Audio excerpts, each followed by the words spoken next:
we are rolling on night 2 of Dungeon World. Yep. So, I believe where we last left off, you guys had basically just entered the crater of Fendris's keep, or what you assume to be the remains of it, deep in Fendris Woods. There are 4 of you together. There are three beings and one wolf. You have come together to try to find a route into the ancient ruins of the city of Exandus, which was destroyed many centuries ago. And thanks to information contained in a rather kind of mysterious tome owned by Regan, your companion, you know that there's some sort of entrance supposedly linked with the ruins of Fendris's keep. But that said, you have encountered a group of mostly elves who are inhabiting the forest,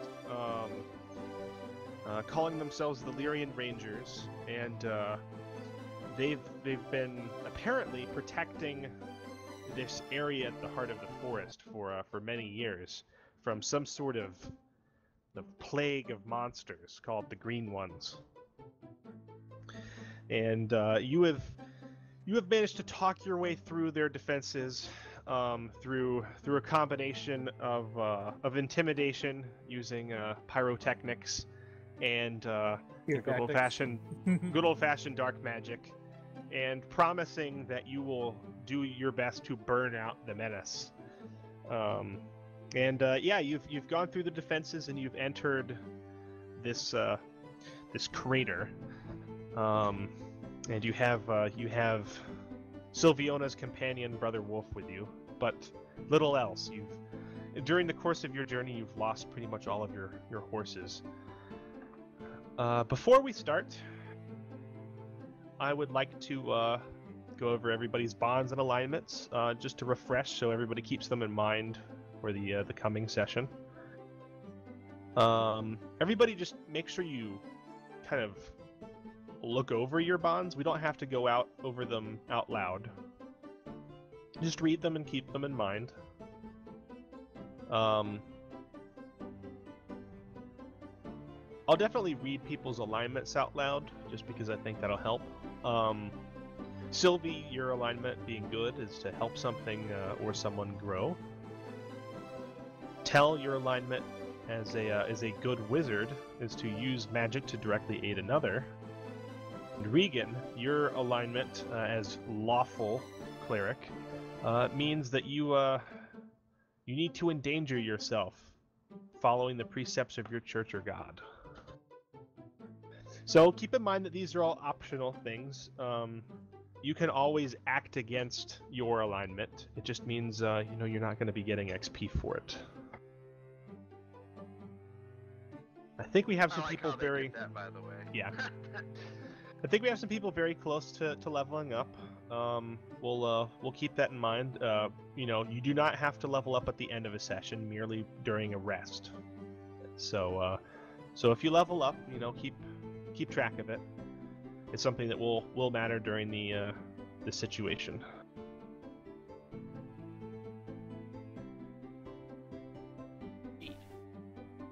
So we begin again. Indeed. You find yourselves. I think it's what did I say? I think it was like the middle of the afternoon, maybe, probably late afternoon now. You've attempted to contact the spirit of Fendris and had no response.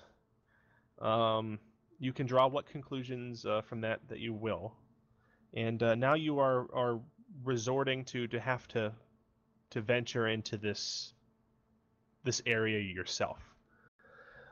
It is a really large crater. It's hard to judge the distance because it's rather uneven, and it's been overgrown with foliage of various sorts over the centuries. It's obviously been burned many times. Uh, the elves must have had something to do with that to keep the infestation of the green ones at bay. You occasionally, like as you are walking, I would say probably very cautiously. It's not a particularly steep gradient, but it's it's noticeable. As you're kind of making your way to the top and I assume a little bit down the way of the bowl, you notice like bits of stone that seem a little bit more regular. I think you probably make out what you think might have once been some sort of wall here or there, like a rather large wall. It seems like bits and pieces of the keep. Like the keep collapsed in on itself, or Yeah, something like that. Like there's not much here. Like I think maybe there's a corner that you might assume has was once a wall. And the only reason why it's still here is because the stones obviously massed several hundred pounds, and they managed to kind of hold together. And just occasionally you'll see like some sort of post or pillar made out of stone, but none of it's straight, of course. All of it's either toppled down, most of it's buried. And in the very center, there's a massive hole that leads into the ground. This hole is you have to think maybe 60 feet in diameter, and rising perhaps 60 feet into the air is this gnarled, horrifically ill-looking tree that I described last time, and it seems to be rising up from out of the hole. You can't actually see the bottom from where you are. I'd like to try to discern reality, I suppose, before we. Yeah, so what exactly are you looking for as you guys are slowly picking your way down this bowl? It's not. For one, would think we should keep an eye out for any remains of the old keep. We need to know more about this if we are to counter it.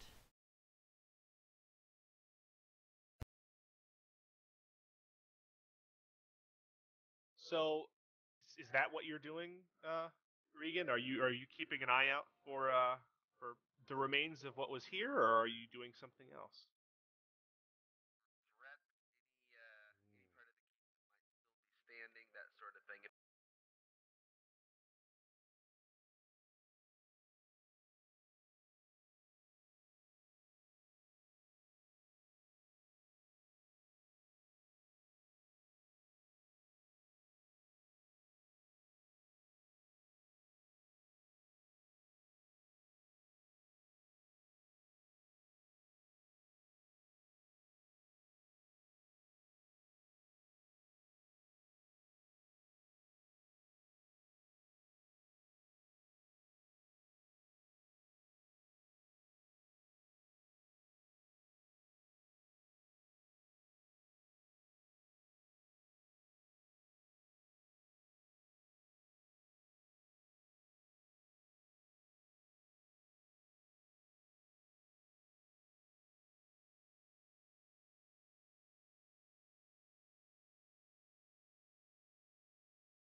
In the bowl, you don't see anything walking around, and there's not exactly a whole lot of cover. Like there's kind of what remains of part of a wall somewhere, but like in order to hide behind it, you would have to be on your belly, and it might shield one person, and that person would have had to have been waiting there. There is the occasional bush, like a tree that is gnarled and burned, A lot of like small vegetation, like vines and moss.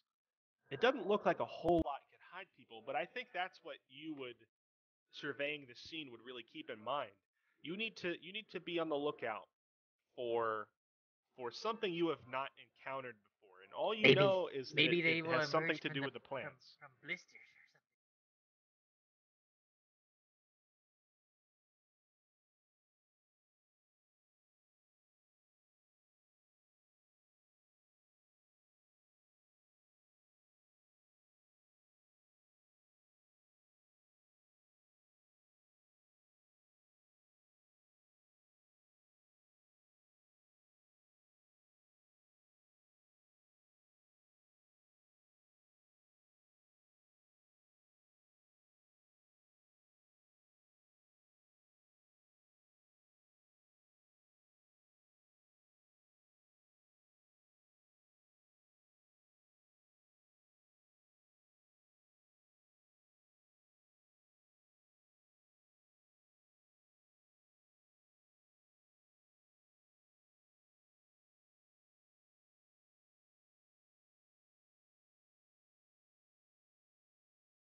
This smell that that Brother Wolf has been Yes, telling it's you probably about, very, very strong. it's pretty strong here. This place smells of death. I described these muted tones of this tree before, and much of the foliage here. None of it looks particularly healthy, but neither is it all completely dead. And just you get like the strong whiff of decomposing plant life, like not decomposing corpses or people or anything else. It's just like this is definitely it smells like nature, nature decomposing. It's something of a natural smell, especially if you were from the woods. But like it's extremely strong. The spirit of the forest shouldn't have let come to this. We I'm must going to must get to the definitely, tree. I'm going to be agreeing with that. I'm most interested in getting to that tree. Okay, so Indeed, we shall. We must be cautious. um, you If make your anything remained of the structure you speak of, it is likely in the pit. so you make The your way eaves will have down, fallen in. and the further down you get, you know, you start to actually have to step through kind of ivy or Come, brother wolf, stay close to me. yeah. Don't- Brother Wolf sticks close, and his hackles are raised, but it seems like he's not looking at any specific threat. Like he's just really freaked out by this entire place. Um, and he seems unusually somewhat timid. Like he's actually putting one foot in front of the other almost. And yeah, you make your way down. I think like maybe one of you looks over your shoulders to just kind of look to see how you know what's behind you. You notice that like a pair of stern elves watching you from over the barricades, both with bows out, and they're watching you. I think maybe you catch sight faintly of Iliash, your guide from yesterday, or or last session rather, just watching you from afar. But it's very quiet here. You can actually hear the wind because there's no trees over here. Is it like a gradual descent or is it like a lip? You crossed over the lip in terms of the bowl. It's a gradual descent until you get to the center of the bowl. Let me see if I can roughly sketch this out for you. Because this is definitely a rather unique piece of geography.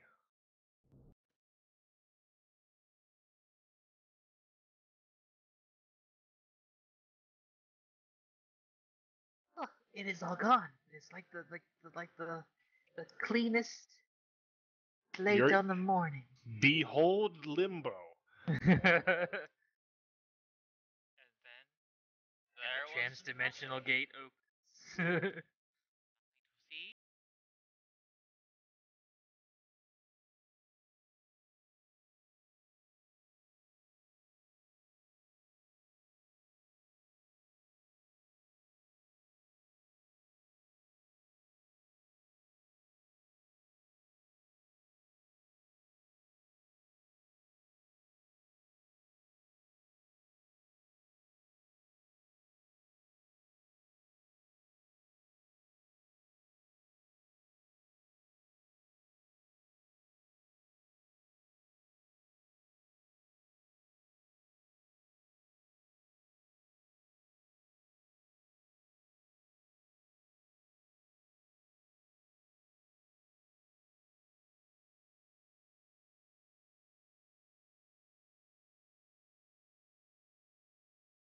You know, this is going to take me probably like a minute and a half to sketch out. Do you guys want to talk about anything while you're kind of slowly making your way down? It's going to take you several minutes, so don't worry about running.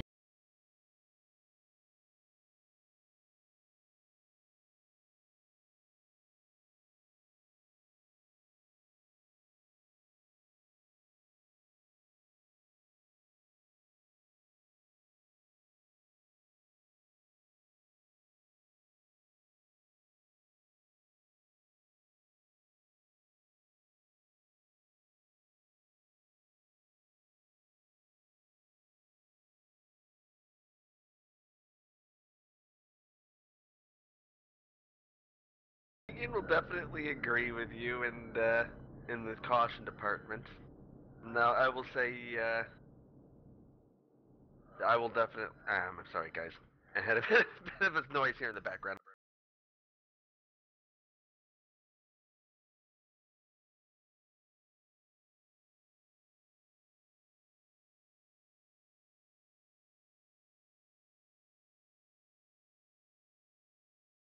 Sorry about A that. form I'm of back.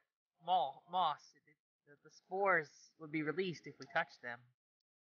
We still must understand the threat if we're going to combat it. So I'm going to be pushing that angle until I'm on here. I am more concerned about any research.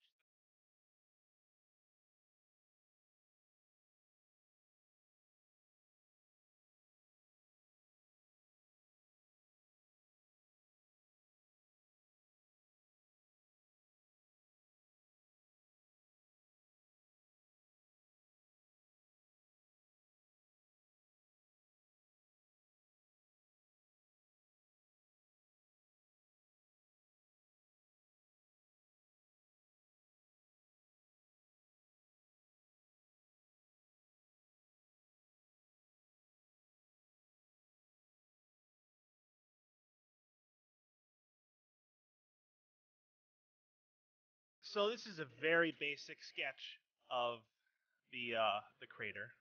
There is no fill-in function in Roll20, which it seems very absurd to me. The black circle is the hole. The green is the top of the tree, basically, like how far it expands. And like you get the occasional gray rectangle here. That's basically all that seems to remain of the keep above ground. How far does the hole go down around the tree, or can't we tell that yet? You Probably not there definitely yet. cannot tell that yet. One other thing to mention, very hard to draw. Let me see if I can do it. With What is the freehand. scale here? You said football field? Yeah, like football stadium. So, That would help if I'd ever set foot in a football.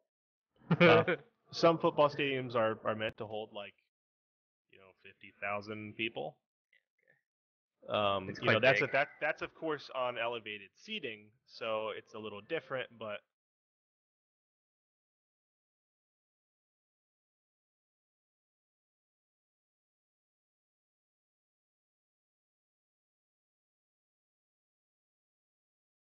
there's the occasional like the hole is not perfectly circular.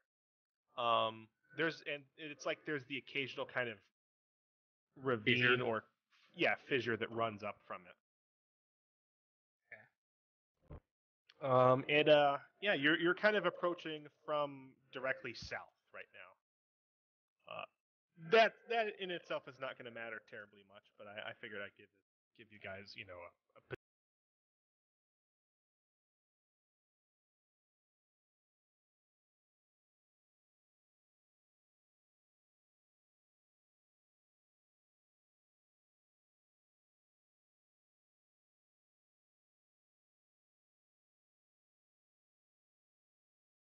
And Exactly we're right now. staying South edge. away from any vegetation that we see. At least Savoni is. Yeah, like once you get kind of even Or 1/3 of the significant way vegetation. into the significance gonna be a thing. Like once you get about 1/3 of the way into the bowl, like you're basically walking on ivy, and like a light carpeting of like moss and stuff that has grown out from within the hole. It's not very regular. Most of like the denser vegetation is actually just around the lip of the hole itself.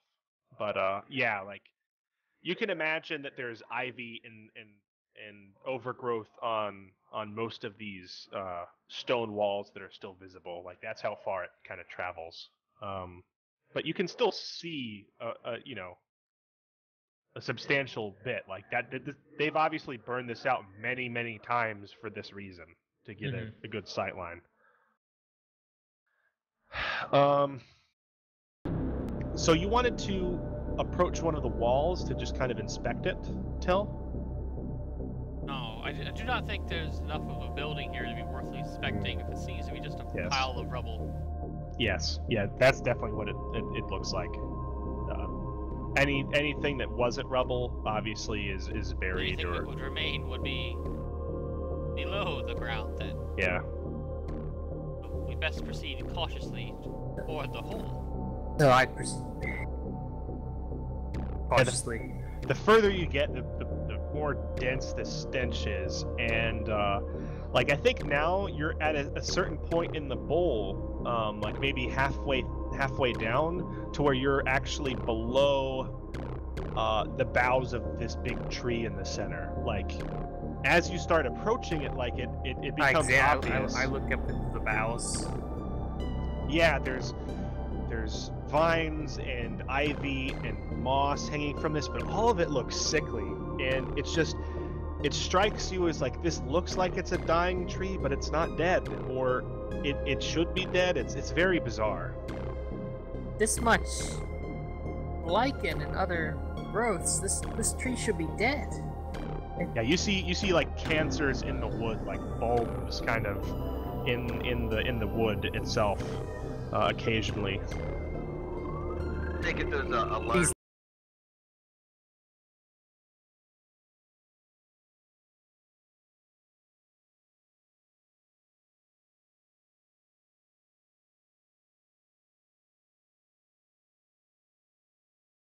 When they get in trees, they make bulbous lumps like this. So you go all the way down to the lip. Yep. Have a look. Okay.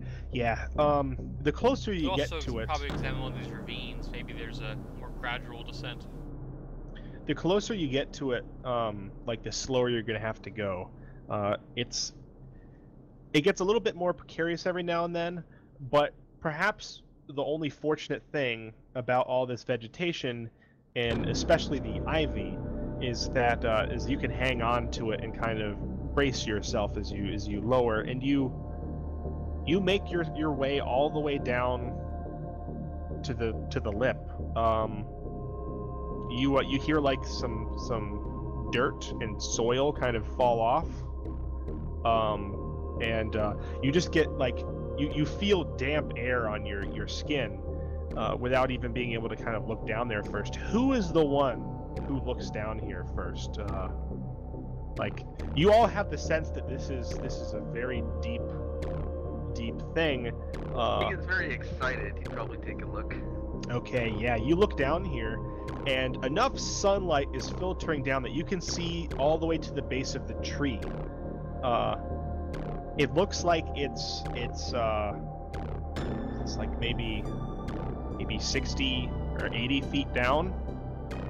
But the thing is, you can tell that this entire area you're standing on seems to be just in shadow. Like you can see around the base of this tree, but then you can see that there's inky blackness extending further beneath the ground in pretty much all directions. It's almost like you're standing on one large underground cavern. You see rubble and stone like scattered around below you. The tree itself seems to have burst from many destroyed stones, like milled stones, like what's once part of the keep. It's hard to tell if the keep was down there originally or if it all collapsed and fell down. But there's a massive pile of stones kind of covering the roots and the base of this tree, and you see the occasional stone leading off into the darkness. And I think maybe just at the edge of your vision, you see like what could be upright stone. Like it looks like maybe there's like the occasional intact wall down there.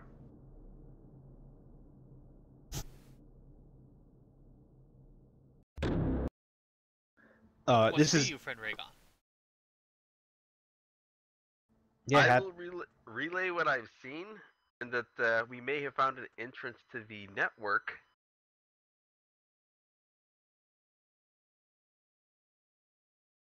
What's of a way down?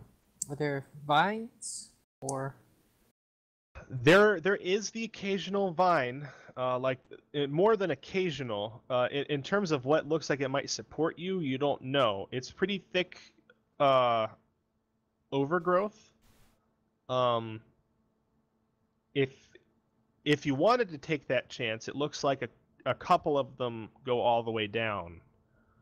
But Brother Wolf wouldn't be able to take that though. yeah, and I you know say it's we have a hard. look at these ravines, friends. Perhaps a more gradual descent. Hmm. It is worth a look. I will agree and accompany you.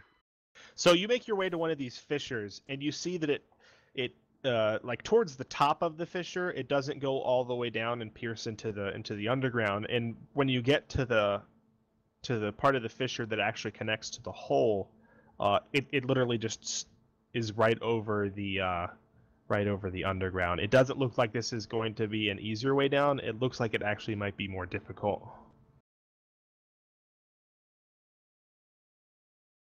How deep would you say the hole is, friend Raygon? How deep is it actually? It looks to be somewhere between 60 or 80 feet. It's really hard for you to tell in this lighting, and the fact that this tree is just way bigger than any tree you have ever seen. The scale is throwing you off. I trying to think. Guessing we can't probably tie ropes to the wolf. I don't think the wolf would be too cool with that. This is the regular Question wolf, is, do right? you have rope? I You have an do have an adventuring adventuring gear. But Do and you, what length do ropes come? Do you have enough rope to get down there? Let's see. I would clearly have enough rope to get down there. Yeah. But the question is if we can take the wolves down there that way. Brother Wolf, it looks like the only way you'd be able to accompany us is if we tied a rope to you and lowered you down after us or before us. I would go down first, but if you wish to stay up here. Yeah, he's barely even approaching the lip. Maybe he's afraid of heights or this tree.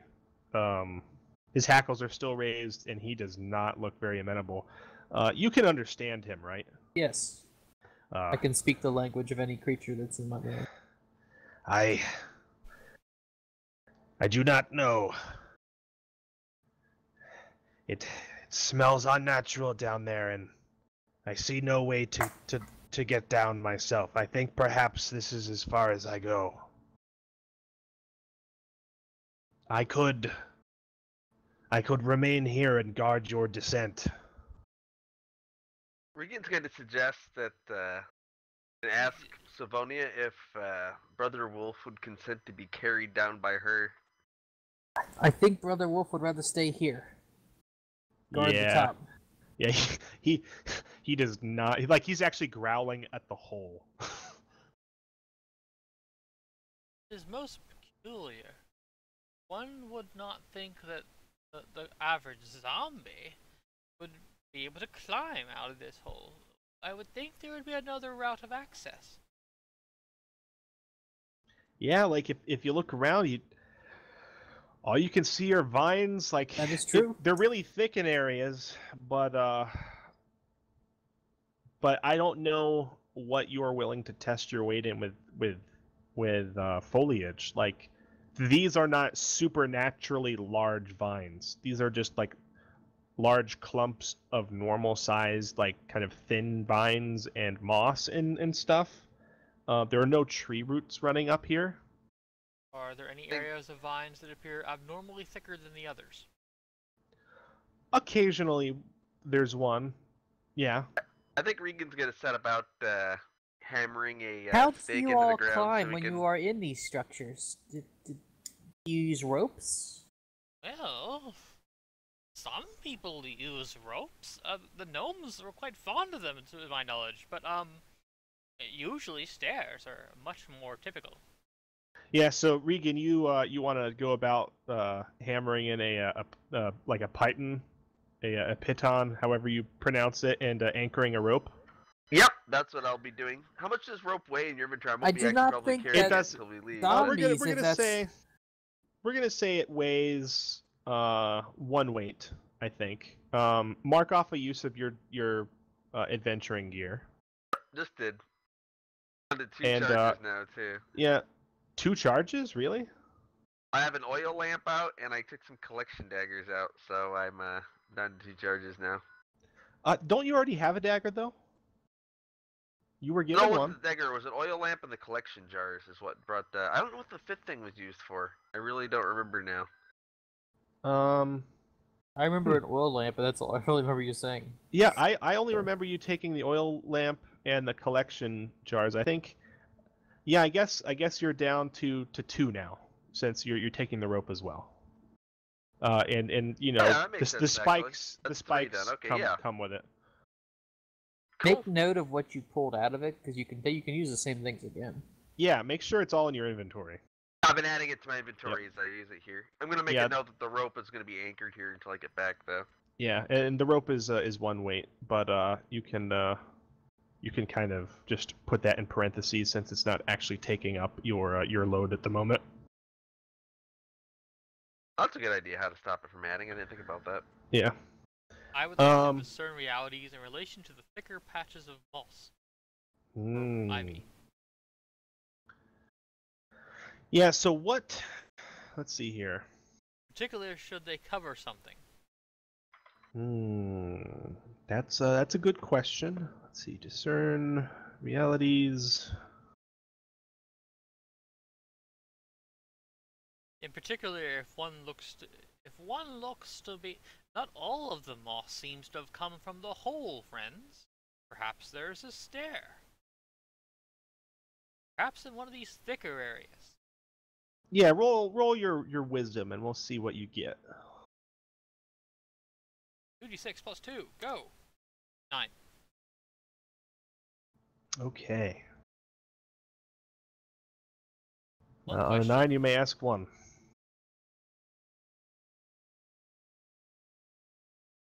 What here is useful or valuable to me? That's a good question.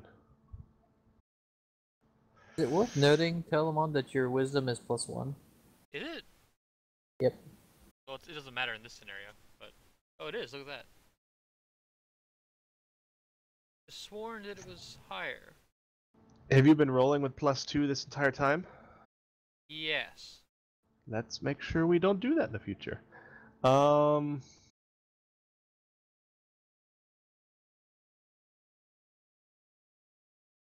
what here is useful or valuable to me? Oh, I know. I originally had my 15 there, and I bumped it up, and I switched it before the session to 17. That's why. I'll pay attention to it more. Never mind. Sorry.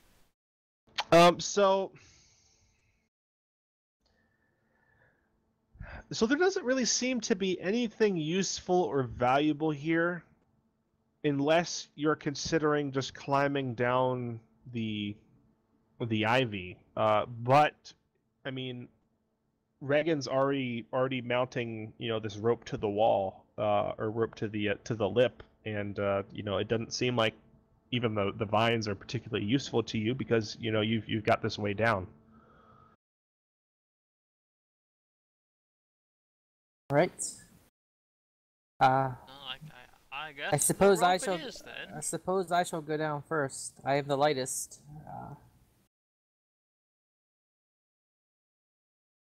I'll actually volunteer to go down first to make sure that the rope is secure, rather than have Sylvonia do it.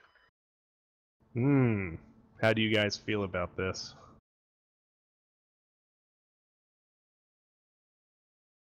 If he wishes to go first. I don't particularly like this, but... Alright, I will attempt to, once I've secured the rope and given it a few good test tugs, I will attempt to make my way down there, though this isn't exactly something I'm used to doing, I'm sure, so...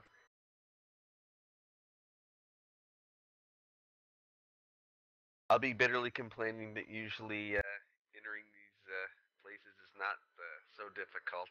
There's usually stairs. You've been into a pit with a giant tree coming out of it before? Probably not a pit with a giant tree coming out of it before, but probably a few exotic grave locations. Alright, I got an idea. DM, I assume the form of a hummingbird. What? It's a bird that can hover. Okay. Yeah. That's actually a very awesome move. Give me your shape-shifting roll.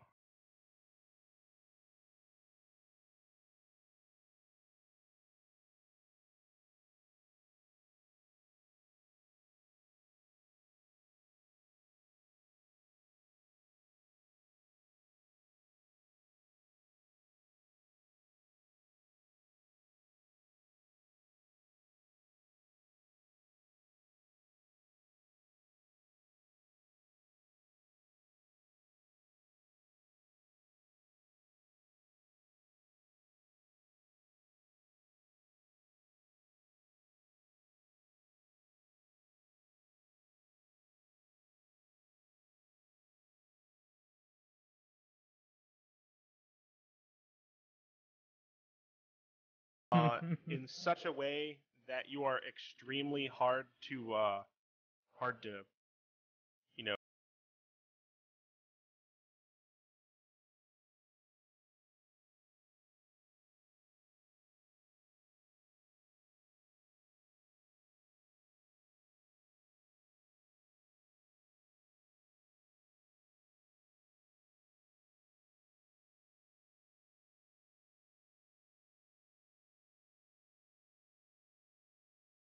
Alright.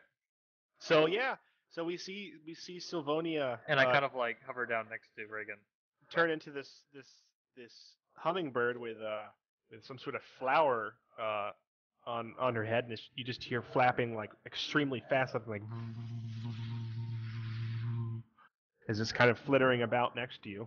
I think that might surprise Regan even more than the last form she took. So he's probably gonna step back and evaluate that for a moment. Yeah. So do you head the down limitless there? potential she would have. Yep, I'm going to start making my way down. And Sylvie, do you kind of maneuver down there with him, like kind of keeping an eye? Kind of keeping an eye on him and stuff like that. Yeah, that's smart. All right, this is a long climb. Regan, are you afraid of heights? I wouldn't think I'd be afraid of heights, though I also do not think I'm an experienced mountain climber or anything. Okay. So. Lowering yourself down this is not the difficult part. It's going over the lip. You fasten, you hold on to the rope and you kind of shimmy out over the ledge, and your legs are just quivering. Even if you're trying to tell them not to, you look down and you see the ground like stretching out before you 60 feet down below, and you realize that you're not climbing down a wall. You're literally, once you go over this lip, you're just going to be in a drop, and you're going to be lowering yourself through the darkness. Man, it is a terrifying experience. Through deity of pits and dark places, it's be in my pantheon before I make my way down. Yeah, so the good thing is you have really good foothold, like traction, because the lip is covered in moss for the most part, and ivy and vines and shit. And you've got your rope clenched firmly in your hands, and you lower yourself down. I think Tell, you see like a look of primal terror in Regan's eyes as he's going over the lip. And would it not be best to light your way before you go down? And he goes over the lip. And suddenly you're kind of swinging free. And you're directly below the lip, and you actually get like a kind of a, even if it's dark, you get at least a partial look at what's beneath you, and you can make out the fact that there's some sort of large cavern here, and the surface that you were standing on is it was approximately like 6 or 7 feet thick of stone and earth, and once you kind of get past that, it's just covered on the underside with moss like moss and vines and like, I think maybe you see like a root somewhere. It's like growing on the ceiling of this thing. It's really hard to tell, but this stuff is like super overgrown. It's growing from the ceiling and is hanging down like 9 or 10 feet, and you are like almost right next to it. It's just like maybe a foot away, and it's uneven, but it kind of covers the entire underside of the lip of this hole.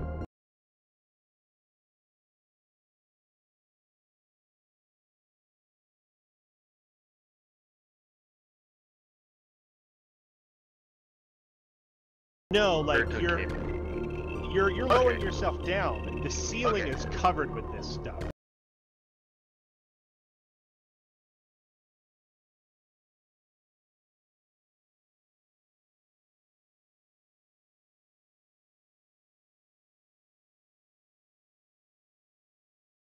And vines and stuff what I'm trying to get at is the underside of this bowl is just overgrown with shit. Oh, that's awesome. It's like in Terraria. You walk into a cavern and imagine Terraria. Yeah, very very close. I guess you slowly start lowering your way down. Yep, I'll keep lowering my way down. Try to be careful not to touch the moss if possible. I plan on getting a collection when I get to the bottom. So I buzz down and inspect the floor where his rope. I guess that's just reality. It's fairly dim.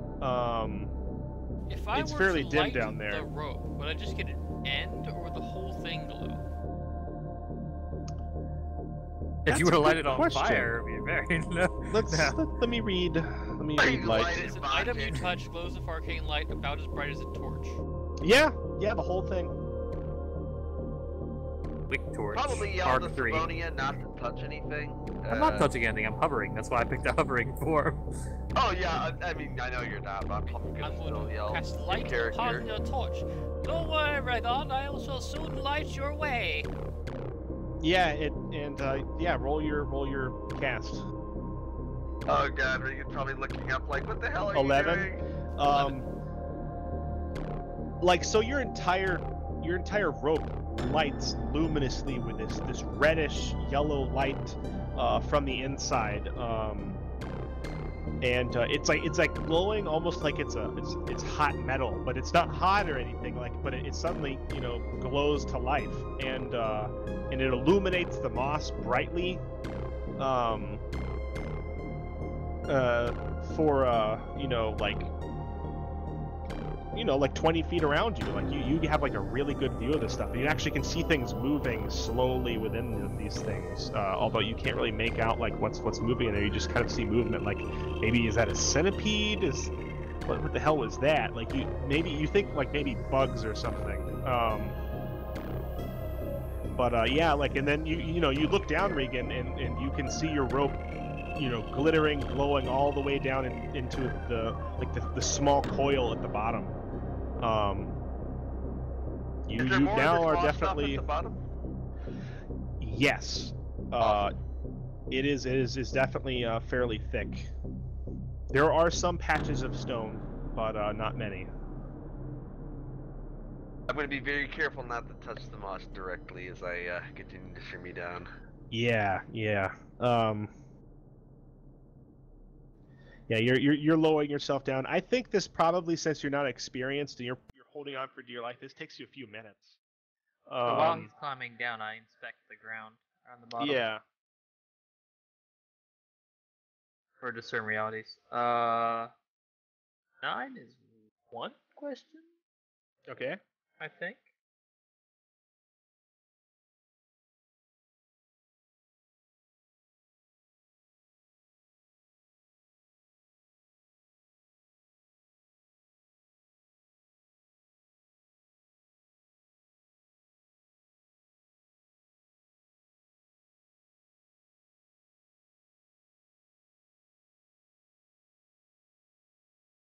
I'm looking around the ground, like around the bottom of the rope. Everything seems to be what it appears to be. And it looks like a vegetation-filled grotto. Yeah, like there's you see the occasional bug kind of slipping between the moss and stuff, and like this stuff grows so thick that like just beyond the light of the rope, like it's grass length, and then like tall grass length, like knee size. And you actually notice that where the light from this rope touches the moss, it shrinks back like ever so slowly.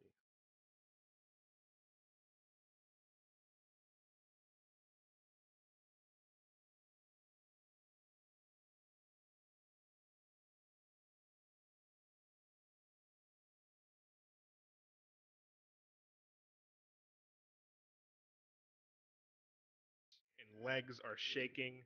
You have like this sweat that's broken out. I think your robes are probably drenched almost. And you reach the bottom, and you let go, and you just kind of land on your ass. Your feet were on the ground, but as soon as you let go, you found you couldn't stand, and you land on your ass in this soft earth slash moss and in vines and just overgrowth. And sit there panting for a few seconds in the light of the rope. And there's this hummingbird kind of fluttering about you, and you just get this overwhelming sense of immenseness around you as you look up and forward, and you just see what appears to be darkness that extends 60 or 70 feet into the air in all directions almost, except for the illuminated tree at your back. Like I know my weapon's already there could be magic- anything. There could be anything in this darkness. I know And- my weapon is magically powered up, but can I also apply light to it or attempt to apply light to it? Yeah. Okay, I'm gonna give that a shot. Okay. So while he's doing that, Tell, you I assume you really carefully look over the lip. Yes, I hold onto the rope and have a look. Yeah, he's down at the bottom. And Brother Wolf is up there. you know, kind of looking around, paying attention to the nearby foliage. And he kind of looks over his shoulder and kind of gives you a like kind of a not necessarily a mournful look, but like, you know, he definitely is fearing for you.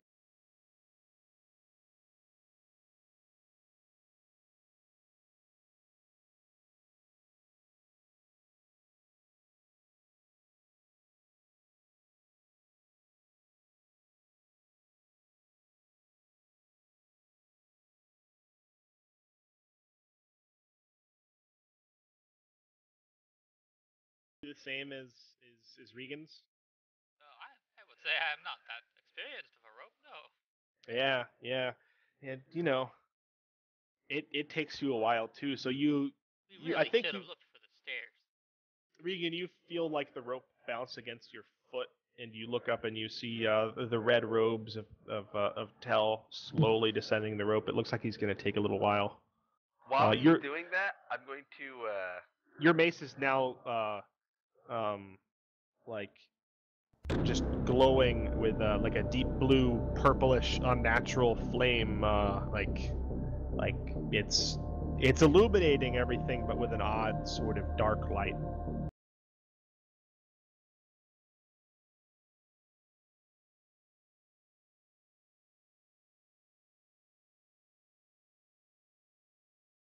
toss any unusual insects that I might find in it with the I guess the little scoopers or the jars.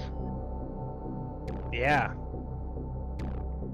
Yeah. So you're doing that. I think you put some moss in one of your jars. You have like a hard time tearing it off.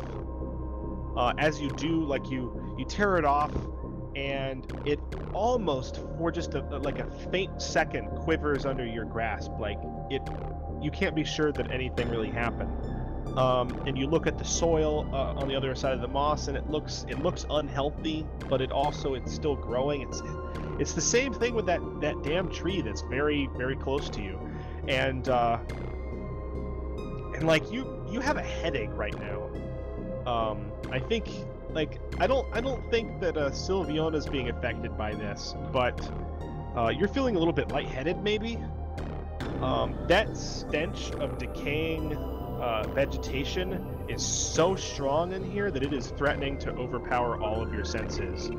You go about taking these samples.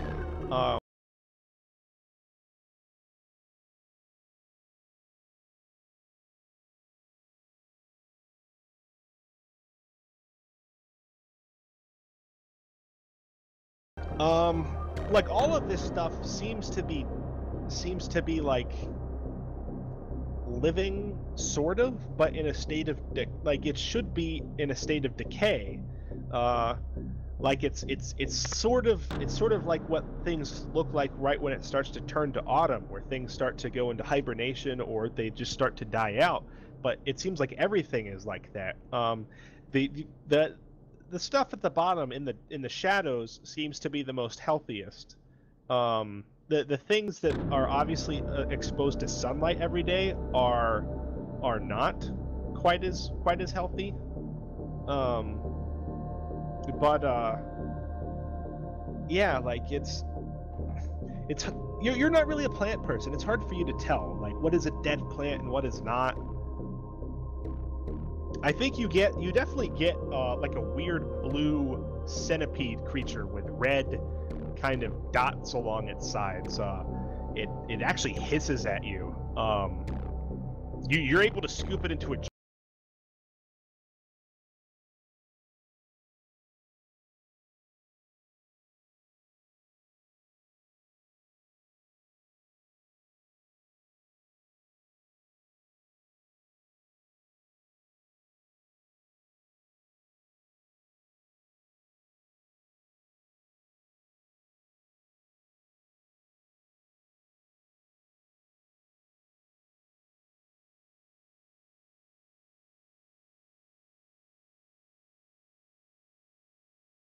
as a hummingbird. I look up that way. You don't see anything, but like you hear I like buzz up there quickly. scuffles, and a yelp and growling, and like it suddenly becomes like really apparent there's something going on over the lip of this hole, and it's like right over the top of the rope. Tell, I assume you're kind of swinging in place, looking up, trying to see what's going on. Some dirt flies past you. So I kind of hold my hat up out of the way. Yeah, and like as you're quickly ascending, Sylvie, you see a shadow appear over the lip, and then it starts to fall, and this thing just flies straight past you, Tell, I on the rope, dodge out and of the past way and look Sylvie. at it as it falls. Yeah, it's like this flailing four-legged creature, and it's smacked straight into the ground, only like 6 or 8 feet away from Regan, with this painful cry and a crack and a thump.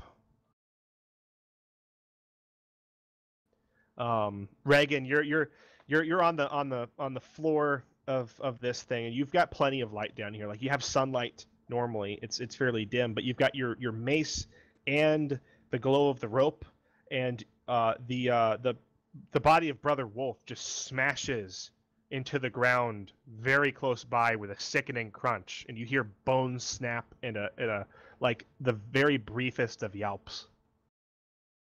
I'm going to go over and inspect Brother Wolf and see if Brother Wolf is very, very dead. That I'm guessing he probably is.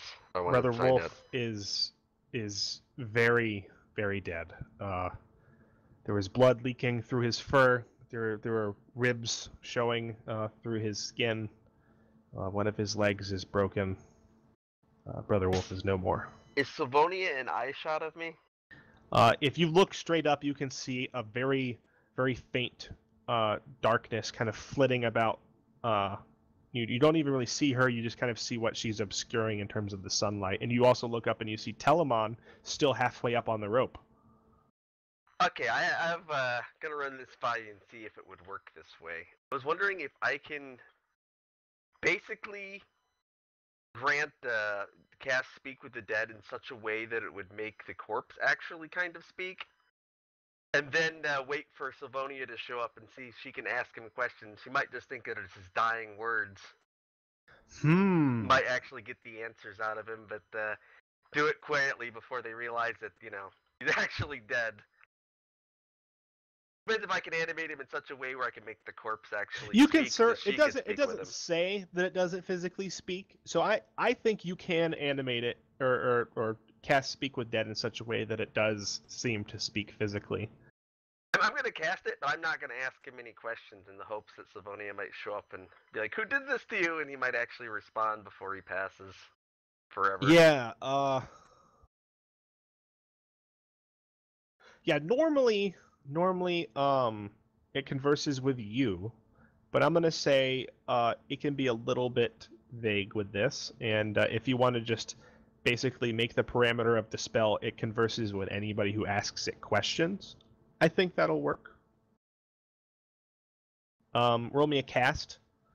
Okay, I'm crossing my fingers here. I don't botch this. As this happens, more dirt like kind of falls to the ground. Not a whole lot, but like soil bounces off Tell's hat. You got an 8. Choose one of your partial successes. Looking them up right now. I'm actually at the. I would like to climb faster now. Yeah, that seems like a good idea, man. Where's cast spell? Which page is it? 2, 3? It's page 9. Page 9. Okay. It's linked with cleric. Oh, okay. I was thinking it would be in the moves. Okay. Sorry, my bad. Yeah, it's starting move for cleric.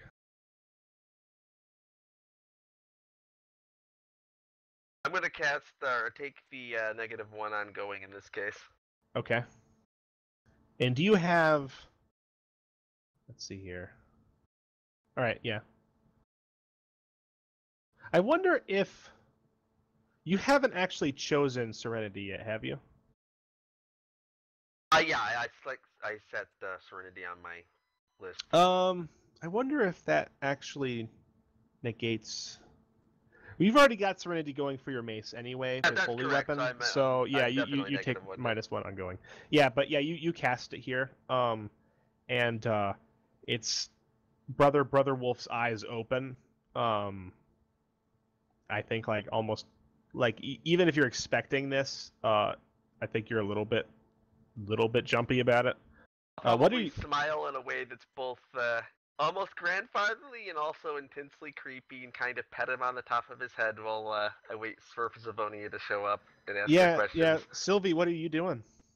I would have zoomed like after him as quickly as possible. Yeah, so so I don't know. you flutter in like right as he opens his eyes. You see me like poof back into Druid Sylvie, and I'm Yeah. like, no, Brother Wolf, no. I'll He inform like- Sylvie like- that I like do not leaned think over him. I do not think he's going to make it. yeah, he just looks at you. Brother Wolf, I knew I should have told you to stay. No. Taught me so much. Yeah, there's blood leaking from his wounds. And I've, like, I would attempt to use a poultices and herbs even if I knew it wouldn't help, but I'd still do it. yeah, you can mark a use off then. And yeah, all right. So, you guys are down there at this death scene of Brother Wolf. Tell you're making your way down really fast. Are you climbing or are you kind of opening your hands and trying to slide your way down the rope? I would be climbing. As an old wizard, I do not believe sliding down the rope's going to get me very far. You catch motion out of the corner of your eye in the shadows, just beyond the light of the rope. It seems like movement in the moss itself. That's like hanging from the ceiling and like growing along like the wall of this cavern. Like you can just barely see it in one area. Like fast movement. Well, that's not good. Can't exactly cast a spell while hanging from a rope, I don't think.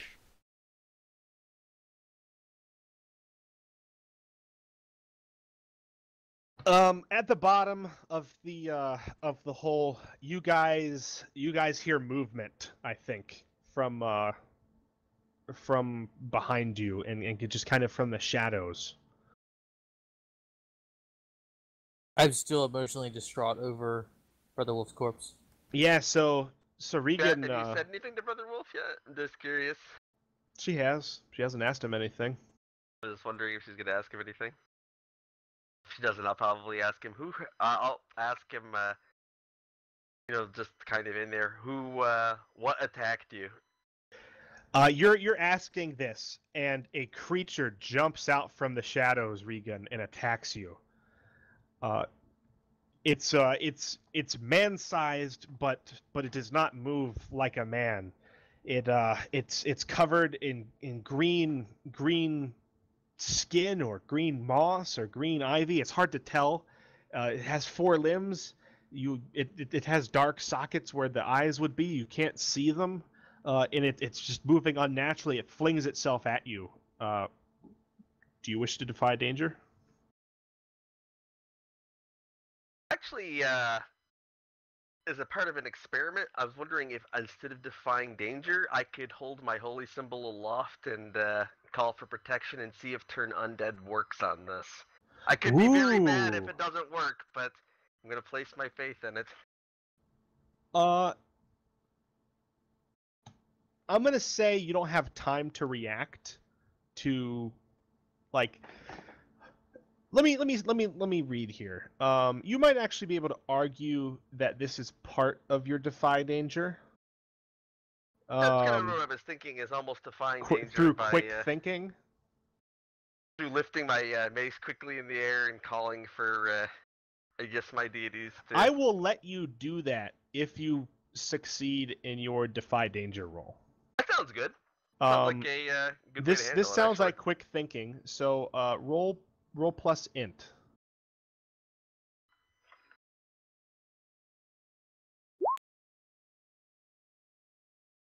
8. On a 7 to 9, you stumble, hesitate, or flinch. The GM will offer you a worse outcome, hard bargain, or ugly choice. Yeah, you can hold you can get up and hold your mace aloft and attempt to turn undead. But in order to buy yourself the time to do so, you're going to have to sidestep out of the way. And if you do so, this thing is going to barrel right into Sylviona. In that case, I will hold my ground And eat the damage? I can eat the damage. Not much else I can do. Yeah, okay. Alright, give me 1 second here.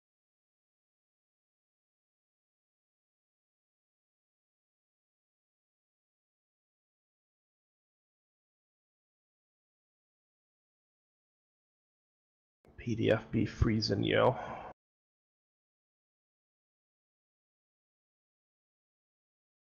It's always freezing. I know, like at the worst time. Like I'm not even scrolling, I'm just telling it to go to a specific page. Mine never does that, so I don't know. I didn't have problems with this before I was GMing. Okay.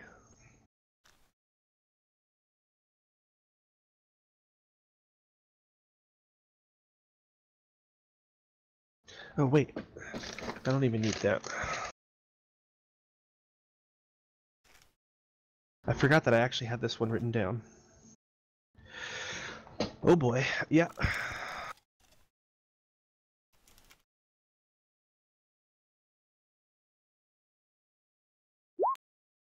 Yeah. Do you have armor there, Yep, Regan? chainmail.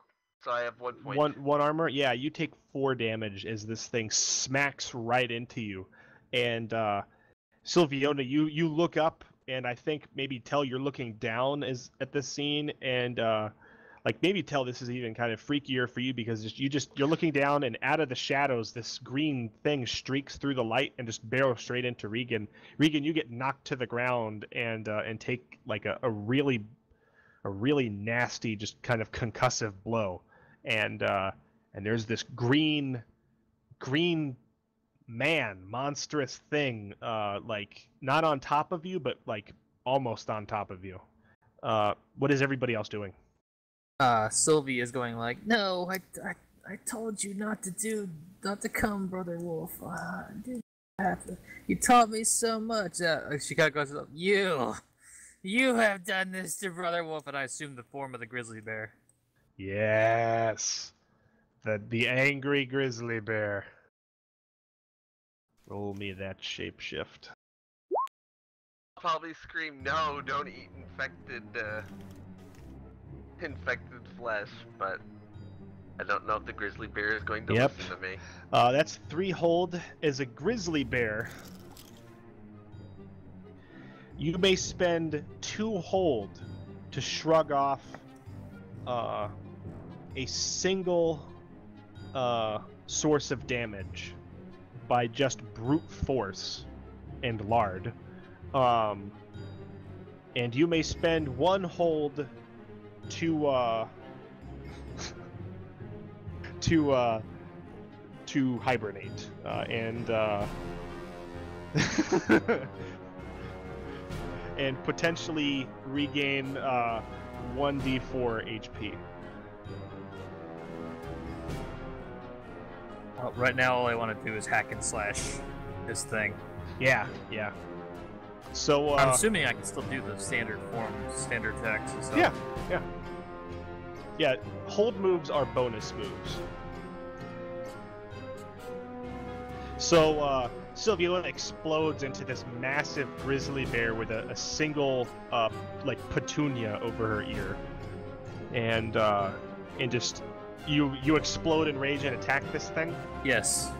Yeah, roll a hack and slash. Uh-oh. I fail. I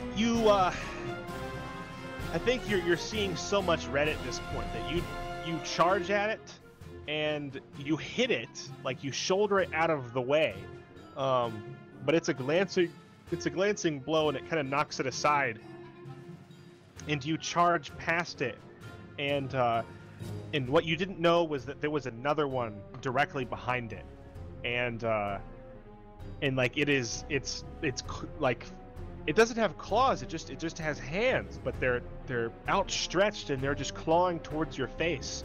And it's already in the action of doing so as you barrel like straight towards it. And you take 3 damage. All right, here's another question. I'm gonna. I have Yeah. armor too. Yeah. But that includes a shield. Yeah, your shield melds in with. It specifically says your equipment melds in with your form. Okay. I take 1. Yeah, you take 1 damage. And it basically it claws at you, but it does very little damage. It seems to try to tear at your hide, but it has very little in the way of success. Regan, you've been knocked to the ground. This thing is standing over you, but it's been knocked slightly off balance by this now like exploding grizzly bear. And Tell, you're hanging approximately 12 feet over all of this and slightly to the side. I want to use my. I'm going to try to draw attention. This says I have total control over my light by pulsing the light and doing a defend action with the attended result of opening up the attacker to an ally. Ooh, this is cool. So you're like strobing your black light. That is very cool. Let me see here. Defend.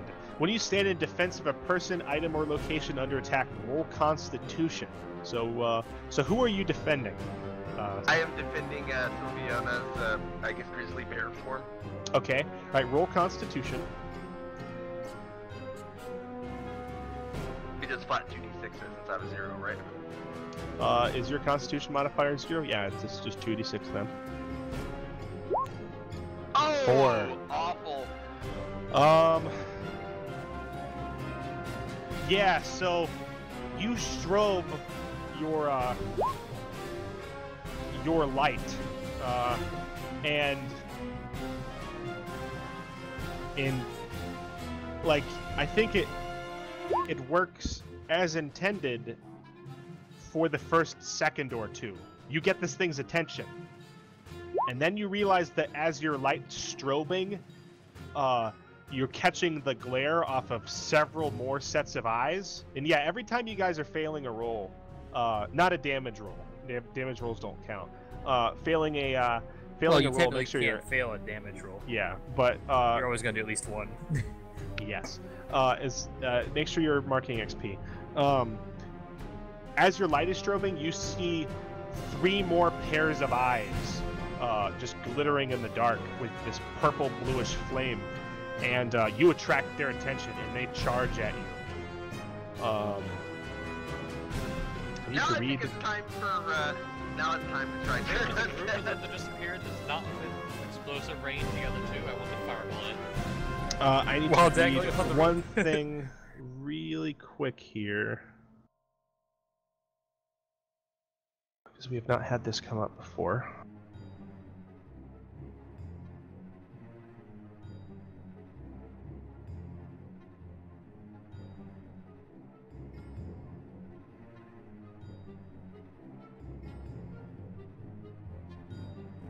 Okay, alright, that's how group damage works. Alright, Regan, you are set upon by 4 of these things. Holy crap! And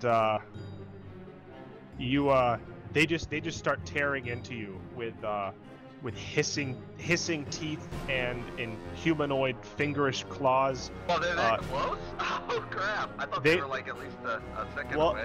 Well, they were. This is your worst outcome. Oh wow! Not You good. were trying to defend and you utterly failed.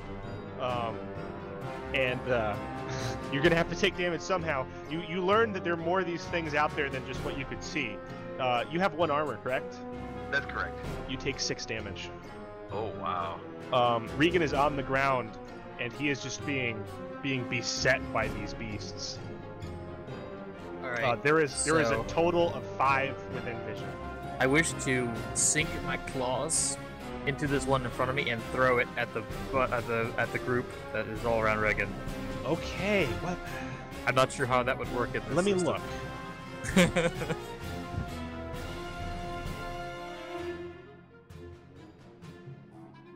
Are these things actually damaging me, by the way? Are they just hitting me, or are they tearing into me with They're- claws of some sort, or are they... They seem to be human, or once human. So one of them's like biting you with like these green, grown-over teeth, like on the arm. The other ones are like ripping at you with their hands and like just pounding you with their fists. It is all very primitive.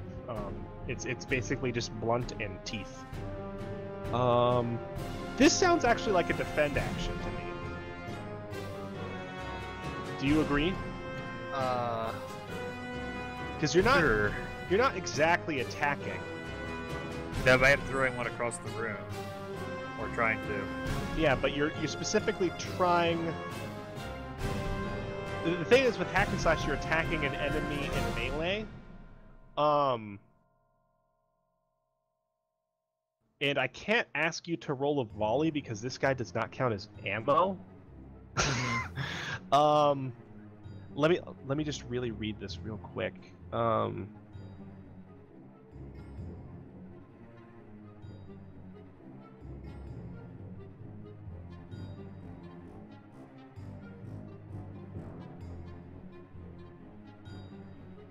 Are you She's trying to do this because she thinks it would be the most effective looking way at to this? just This really decimate seems these to be a people. defend because it seems like you're either trying to damage them, or if you're damaged, at least the big thing is trying to redirect an attack from them to yourself.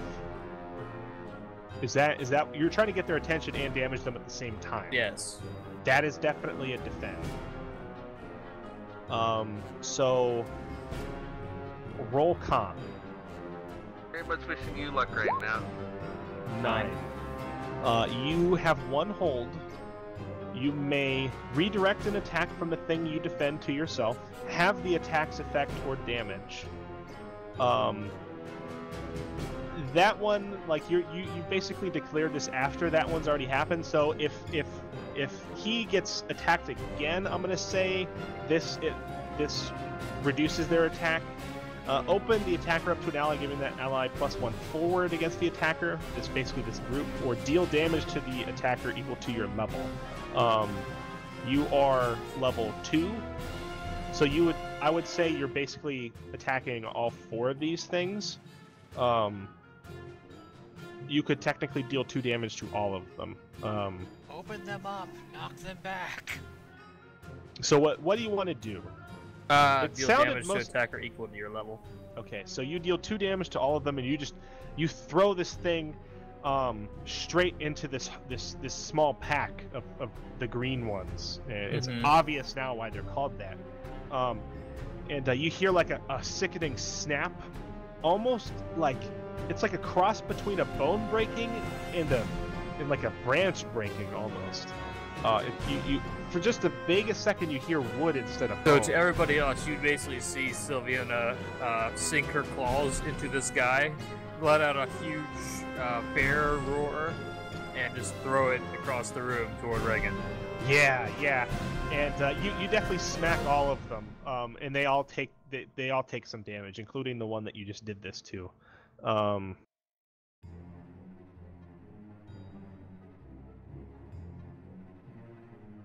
Give me 1 second. Alton, how goes your descent? Or should actually it's Telmon now. Well, I'm Telmon. only 12 feet up. I really want to fireball the group, but I don't know if they're clear or not. Well, there's some dead ones now. Oh. As soon as I can get Well, to my there's feet, nothing that supposedly. was dead. They just broke in half. Now there's 2 pieces. It says everyone Nothing- nearby. I don't know what nearby categorizes as how close. Because since I don't know anything about distance in this, I definitely don't want to fireball anything that has any kind of chance of torching an ally. They're still on top of Regan. nearby in any language would encompass Regan. Yeah, I kind of figured that. No, I have absolutely nothing I can use against them right now. As soon as I can get to my feet, I'm gonna totally throw all my faith into my deity and hold my mace dramatically above my head and start rasping out the words to attempt to turn undead. Yeah, you do it. It's your turn. We're not doing initiatives, and the wizard is lowering himself to the floor, I presume, right? Yes. Or are you staying high? I would prefer to stay here if I can. Okay, that's you can hold up there. So yeah, instead you're looking at the battle aloft. Cleric, roll your turn undead. Let's see here. One question: does turn undead count as my -1 or not? Because it looks like it's a basic move for me or something. But I'm not sure if it counts as a spell. Let's So see I'm not sure here. if it would be a -1 or It- not.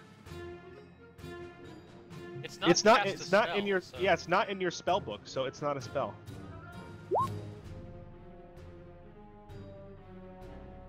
Oof, man, good. It's Man, roll, I really it- needed it's roll that. plus wisdom though. It's just Yeah. not a spell. Yep, that's what I did. When you hold your holy symbol aloft, your mace, and call on your deity for protection, roll wisdom. On Pretty a much 10, advanced right on these things. on a screaming 7 it out. plus, so long as you continue to pray and brandish your holy symbol, no undead may come within your reach of you.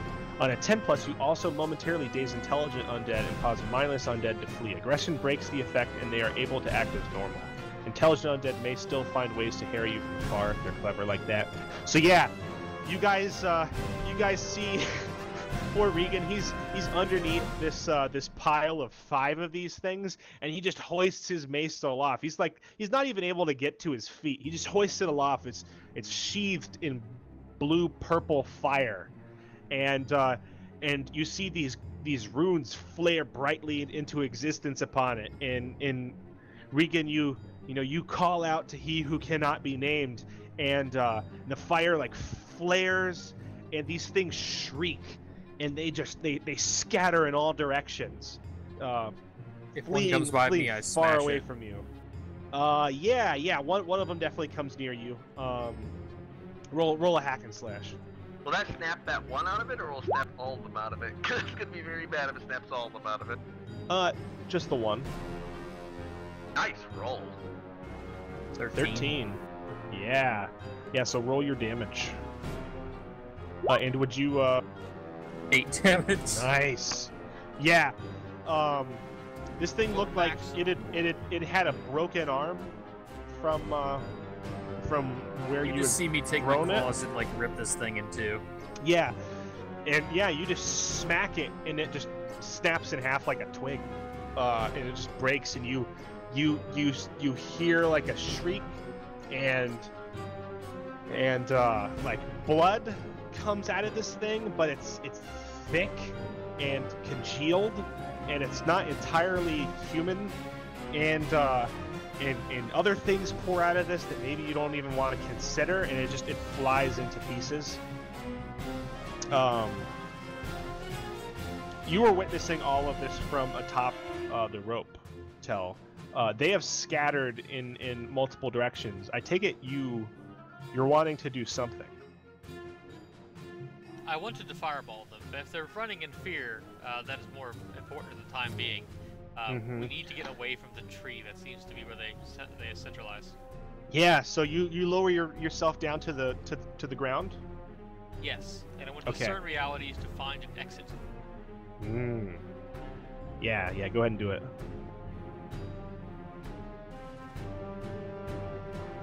Nope. 6. Yeah, you can't see anything in the dark.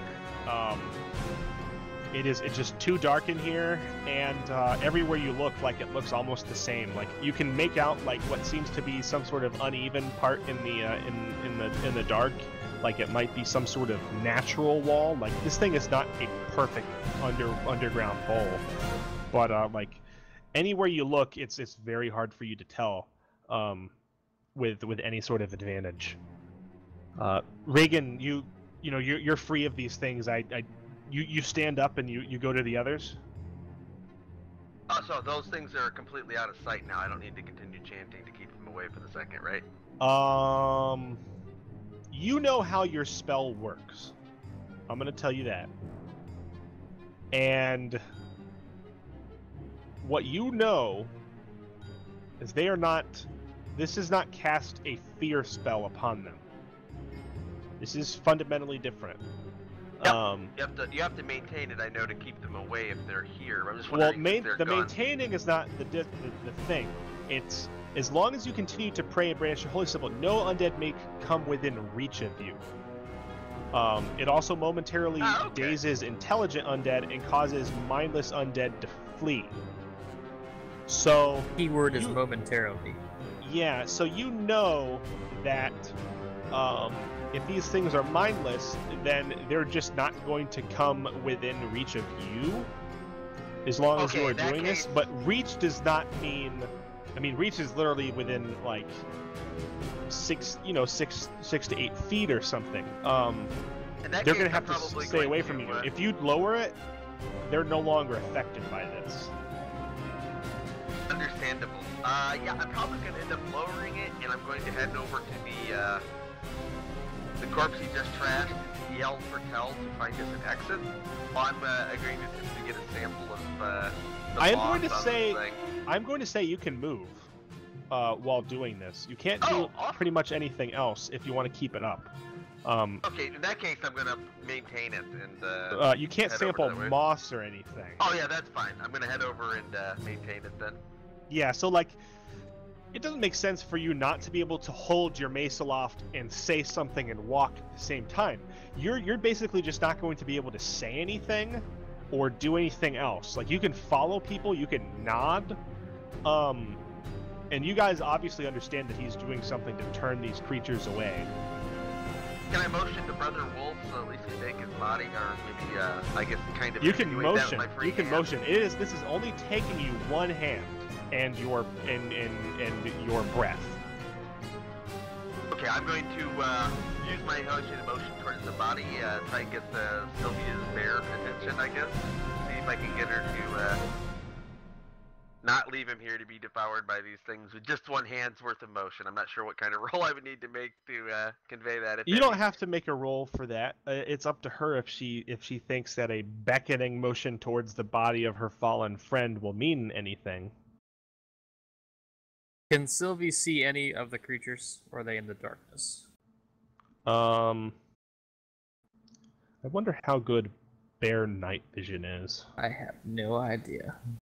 I don't think hibernate. I don't think they they're hibernate particularly in caves. nocturnal or anything. Yeah, but they live in caves though. I think you can see the shadows of them out there.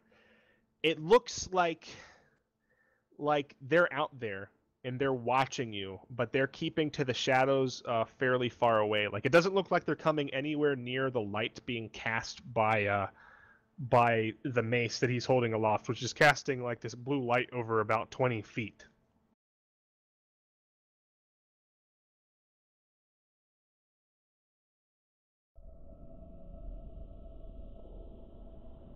So, what do you do? I discern realities looking for an exit.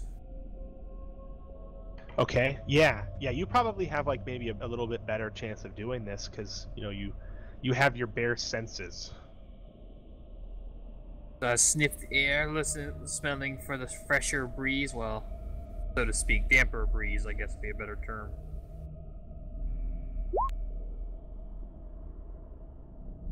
And 10, yeah, good. Yeah, I'm looking at the wrong page. Yeah, 10, that gives you 3 questions. What should I be... Actually, what did you hear is useful or valuable to me? The Valuable cleric. to me would be an exit. Well, okay, fine. The cleric is useful or valuable to you. What here is not what it appears to be. They're like a plant wall blocking an entrance or an exit. Well, let me rewind. When you say what here is useful or valuable to me, I'm gonna rewind and say you can. I wasn't taking into account you're looking for an exit. You in the far distance make out the barest hint of a square. It is not a natural shape in nature. It looks to be like maybe 9 feet in height and roughly the same in width. Some sort of structure maybe, or something. It's just vaguely looming off in the shadows. That's definitely useful or valuable to you in the context of looking for potentially an exit. What were your other 2 questions? What should I be on the lookout for?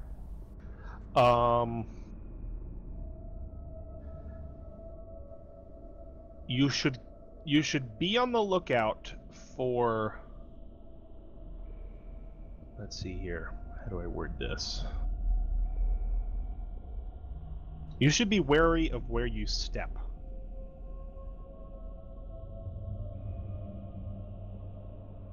And what here is not what it appears to be.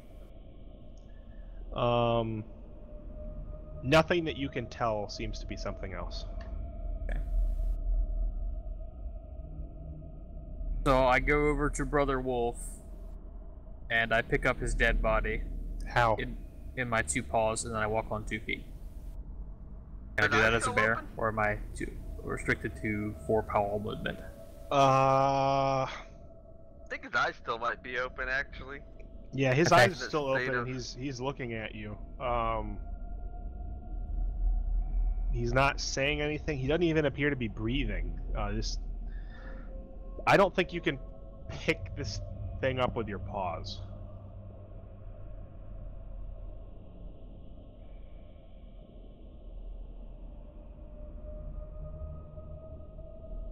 What do you do?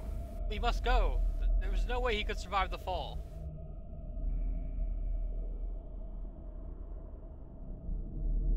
So I give Brother Wolf one last parting look. Then I charge off toward what I saw was an exit. Yeah, so you guys see the bear just barrel off into the shadows. Regan internally face palms. We left an undead Brother Wolf behind to be devoured by the moss creatures. Do you follow Sylvie? Yeah, I'm Come gonna on, Regan, let's follow her. go. Yeah, so you start making your way deeper into the depths, into the shadows. Regan has a light. But on Yes. the way, I'm gonna make my own light. Only to my staff. Yeah, let's get you to cast that. Alright. 9. So I have to make a choice. I'll forget the spell. Okay, that's a smart move. Yeah, your light, you feel it kind of moving about in your hat, and it kind of slips out beneath the bill. You guys have plenty of light to see within 20 or 30 feet dimly, and you see the shape of the bear leading the way, and you leave the form of the tree and the broken, crumpled form of Brother Wolf at its base.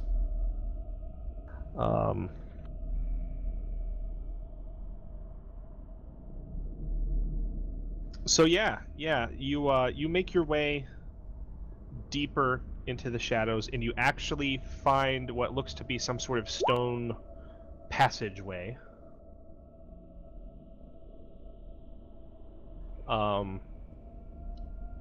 Like, you're not sure how precisely it was connected to the fort, but yeah, it leads off into the darkness. It's a very large stone passageway, stone brick and everything, and it's definitely man-made.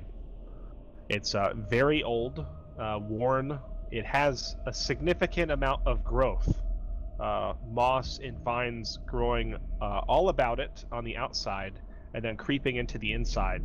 And it seems to stretch on into the darkness, and then maybe through into a rock wall of some kind.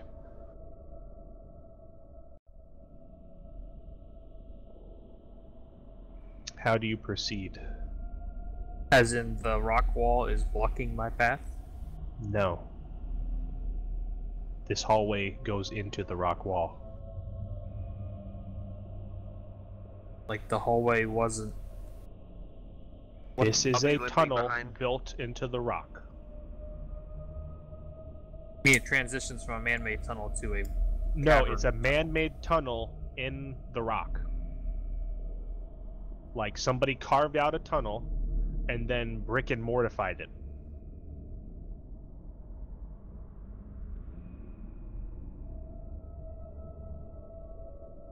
Okay. One wonders where this tunnel leads.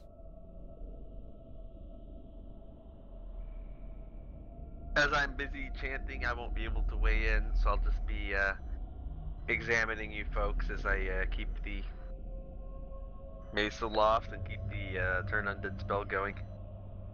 Perhaps the Limping.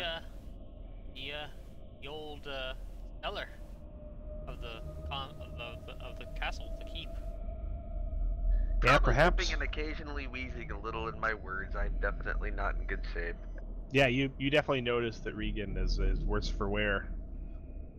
Regan, you've been injured. Let me see to that. Do you guys pause in the passageway to stop for a moment, catch your breath? Verbally, look for a room. Yeah, further down the hall, it looks like you can see some shadows on either side of this corridor. It looks like that's probably some sort of junction or maybe a room. Can I discern realities, specifically looking for if this is a safe, kind of secure place to break with my spell before I break with it and find out there's zombies in the Discern room? realities gets you those 6 questions. You can ask them in context of that, but you have Okay. to make. I mean, like that's still. Yeah, You know, I those like questions it seems still like the have to kind of- context is- Those still have to basically apply. Like, what is about to happen here? Like, generally, you should have an idea that one of those questions is going to be relevant. Okay. I mean, I could definitely fit it in with that. I just know the If you're context seems like it's better. if you're looking for traps or something, that's the sort of thing you can do with discern realities. If you're looking for, like, just to see if you can't see those things anymore, you can't see those things anymore. They're like I'm more looking for an ambush. I'd be like, if I got the question, it'd be like, what is about to happen? what Here is not or what, what it should appears I to be on the like. A lot of these things people ask and they expect that it basically generates an answer. A lot of these things are going to be no, a lot of the time. It's why you kind of don't spam discern realities very frequently.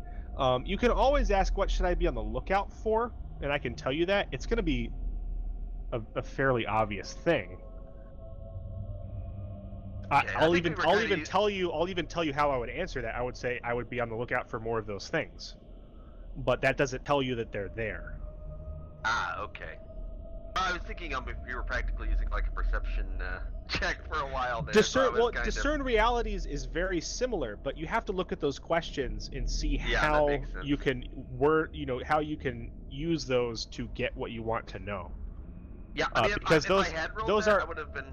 Those are probably actually there specifically, and there are actually abilities that let you branch your questions out a little bit further. What's about to happen would have been the one I could have probably gone with. That would have at least told me you're about to get ambushed, and if the answer was like nothing's about to happen, then that's You- like a I good mean, sign. That's kind of you what I could- was thinking, but that Yeah, makes complete sense. you could ask that. That's the sort of question that I generally think, like, you have to expect something is about to happen already, though. Otherwise, that could be something you ask every 10 that makes feet. sense. Yeah, that could get to be a problem. That makes complete sense. This seems reasonable. I will definitely. But yeah, you don't break with see my any sign spell, of then. those things, and you haven't heard anything. I'm gonna break with my turn undead spell then and catch my breath wheezily for a bit, and then definitely accept Telemon's help for the healing. Well, I So, have a first when you time make in the room. comment about him turning possibly into Moss Zombie Wolf, do you say that disrespectfully? I was just saying I was still chanting at that point. That was almost out of character commentary. I'm actually pretty sad that we left him back there to turn into a moss zombie wolf. I would have recommended we burn him before we leave him. So, do you guys heal right there, or do you? I want to look for a room. Yeah. Further So, down to this cross path Regan, you do you follow Tell? Like, Yep. you have. Yeah. So Tell Following kind of Tell? urges you to follow him. Ace at my side, limping along.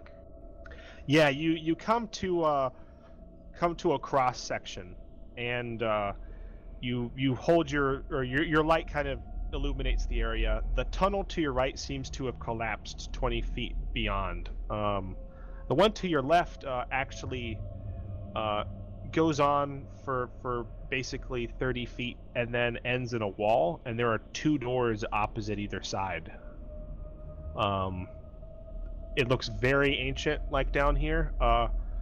The doors appear to be wooden. One of them seems to have rotted and fallen away almost into one room, and the other one, the door does seem to be somewhat like it's still old, but it's intact.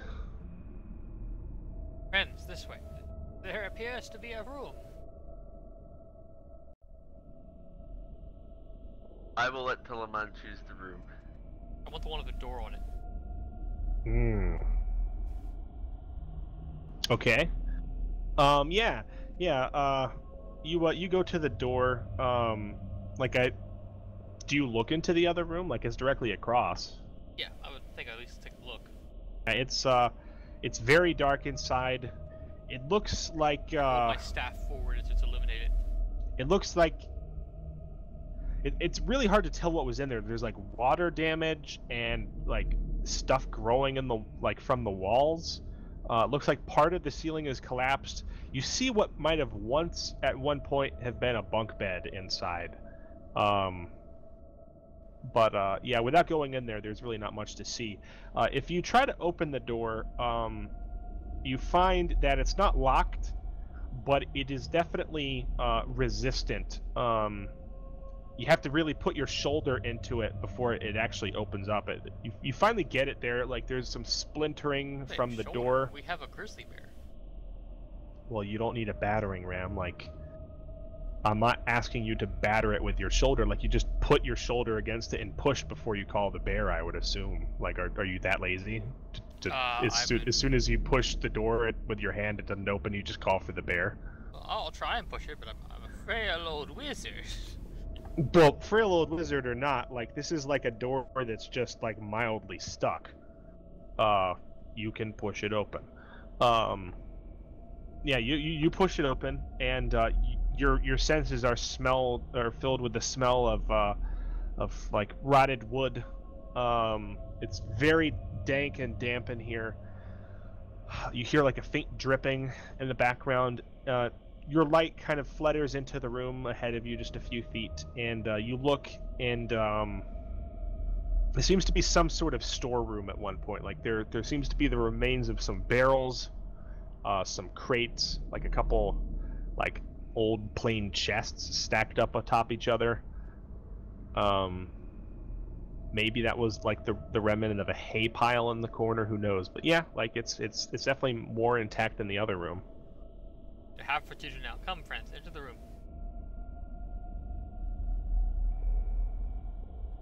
Probably come into the room and briefly inspect the crates and barrels, see if anything looks like there might be valuable secrets, or if this looked like you were saying more like a barn type area. I'll probably ignore them. Well, it's definitely not a barn, but it's kind of like the storage area you would expect in a garrison or something. Like, you go to these crates, and a couple of them are like collapsed. One of them, like, you kind of attempt to open it, and it almost collapses at your touch. There's a couple chests here. They're filled with odds and ends. Just like there's the occasional old like rotted blanket. There's like some stoneware cups. That sort of thing. Nothing that Well, valuable. It does at least just seem to have been part of the keep. You don't just find storerooms and bunk beds in the middle of caverns most times. So does the bear follow the two old men into the room? I trundle my way into the room, find a corner, and just appear to be trying to sharpen my claws on the wall. There's this kind of like, you know, it's pretty silent down here. This grating noise is pretty. I don't know what it does to you guys' nerves, but it's definitely kind of a factor. Do you heal, Regan? Yeah. Do you make your casting roll? I will indeed. As a side note, if I'm casting a cleric spell, do I still use int for that? Yes, you cast it as if it were a wizard spell. Okay. That's interesting. 9. 9. Oh, I'll make a wow, choice. nice.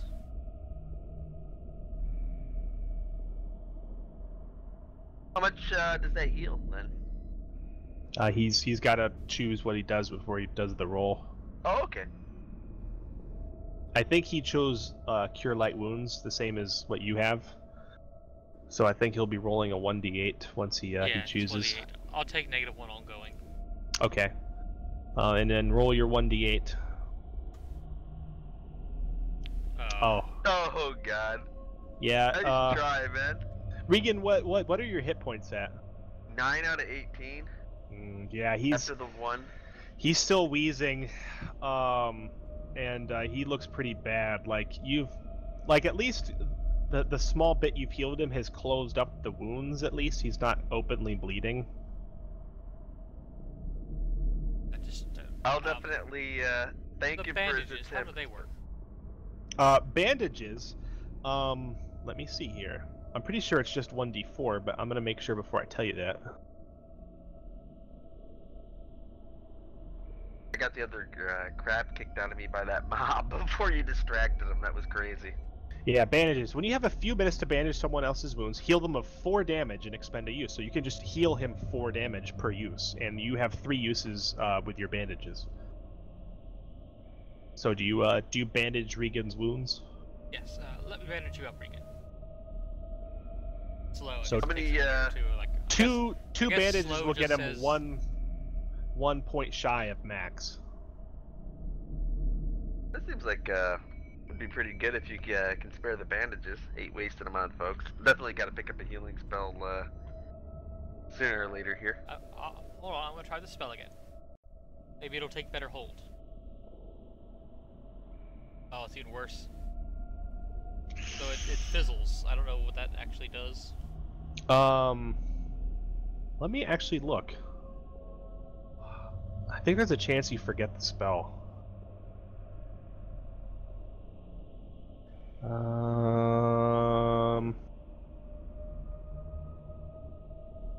It doesn't actually say what happens on 6. Forget your XP though. Yeah, get your XP. Something has to happen though. Otherwise there would be no downfall. Like what the negatives are stuff that you can choose. I am looking for the spell section right now. That is a really good question, one that I have thought about before but never actually had to look up.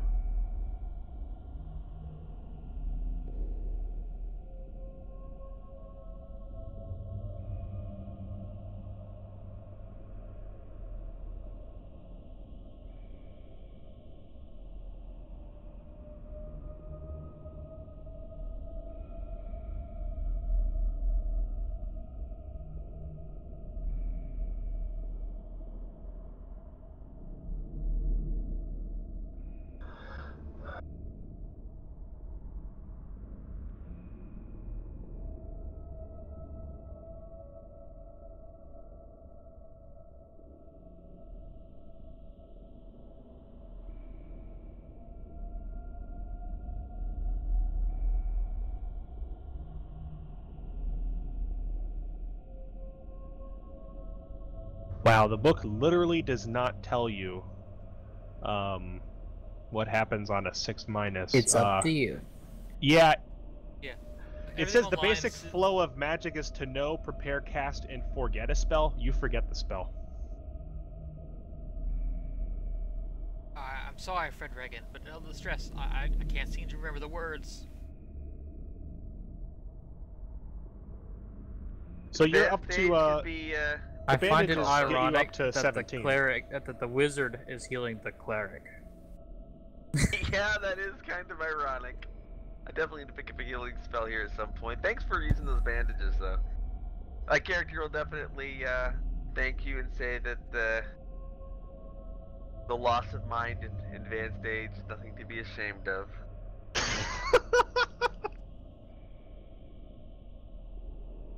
Let me bandage So- you.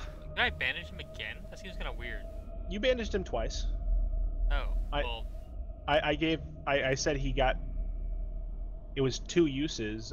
Is for you can It says with time you can use them. So I'm taking it that you guys are spending like 10 or 15 yeah, minutes well, in here. I intended to use, instead of the second bandage, to cast the spell again. But now I shall bandage him again. Okay. Yeah. So he gains a total of 8 from 2 bandages, bringing him to 17 of 18. Yeah. What do you guys intend to do? Totally picturing my face looking like that at this point.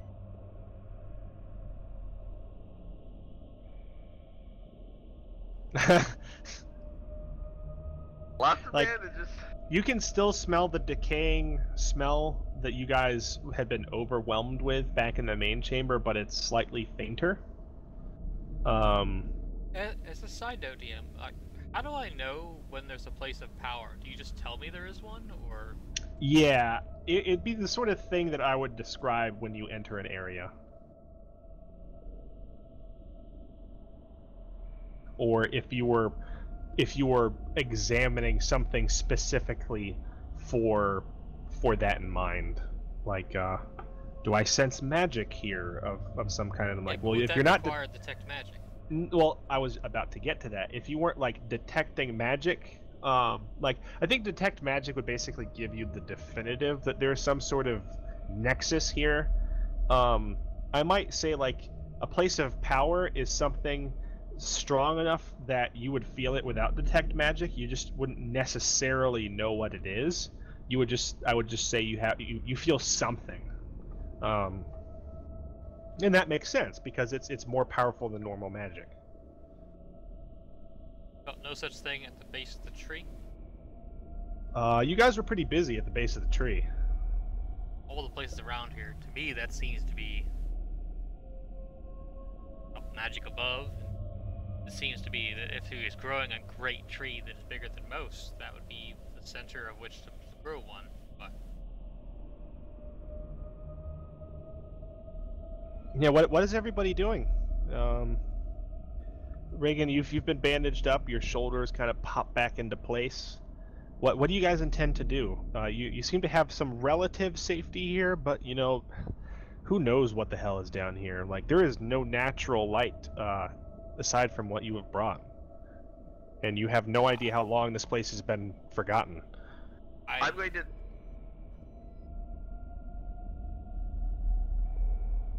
I Go ahead, know then, I mean, not.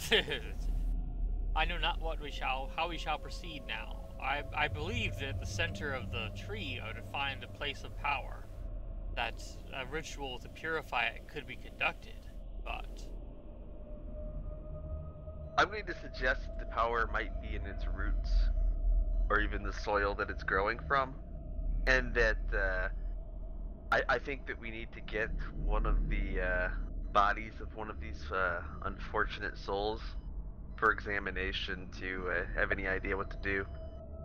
If there's any weakness in them. from Regan, from what I've heard of them, dissecting them I think would expose us to the spores. We will have to take precautions against this to the best as possible. And we may not need to dissect them, but we do need to examine them thoroughly. Regardless, we must carry on. It is obvious to me that there are far too many at the base of the tree. I would agree. I do not think we should go back for the one that we were able to slay. I think that we should isolate one in a safer location.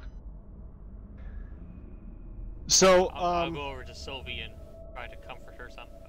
Friend Sylvie, I know that the wolf that was with you. He was important to you, but we must carry on. I'm going to all you tap- get is a growl and a snarl as she looks at you with the most furious eyes you've ever seen on her. I'm going to try to lean down to the bear and try to look as comforting as possible and try to steel her against the idea that since we left Brother Wolf's corpse there without destroying it, there's a good chance next time you may encounter him again, and he will not be what he was anymore. So as you guys are having this conversation, I think maybe the bear at first hears this before the rest of you. There's like a scratch in the hall outside of the door. Like you hear like something on stone, like it's not claws, like something dragging its claws, but you hear almost a skitter upon stone. And it's just something moving out in the hallway. Seems they have come already. Must be ready. Prepare my fireball. Oh boy, I'm going to I think I'm going to move as close to the door as possible with my my mace, and I'm going to raise it up as quietly as possible so not to set the bell inside off, and be ready to try to club whatever comes to that door on the head. Yeah, you hear like a faint scratching on the door, like low down, barely audible. I try to crash the door off its hinges and smash whatever's on the outside. So you just barrel, no Into pun the door. intended, into the door. I repeat God. the stars of outnumbered scenario. Seems like a Yes. bad idea. I was hoping to isolate one, but this seems like we're going to be Give me a strength roll. How does that differ from like a Davis hack and slash? I guess this is basically gonna be like you're not making a melee attack on an enemy. Are you? Are you trying to like slam the door into them? You basically were just trying to go through the door. Like, hit the top of the door and crush it down on top of them. Okay, yeah. I'll be a little bit generous with this and let you make a hack and slash. Dos. You smack into the door, and bounce it, off. no, it crumples and shatters, and a wooden piece of it slashes into you. I need to roll it, or I need to look up how much this sort of damage does. Let's see here.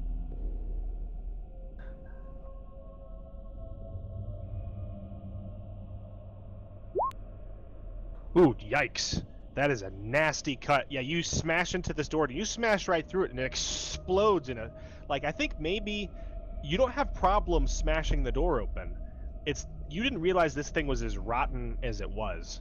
And it just explodes in a shower of splinters, but, like, as you hit it, one long shard just spears straight through into your side.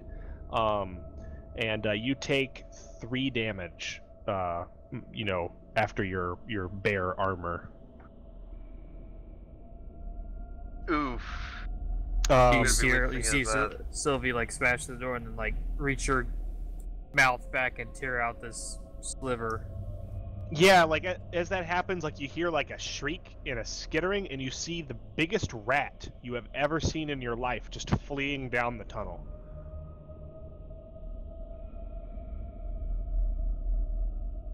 Oh god, that's awesome.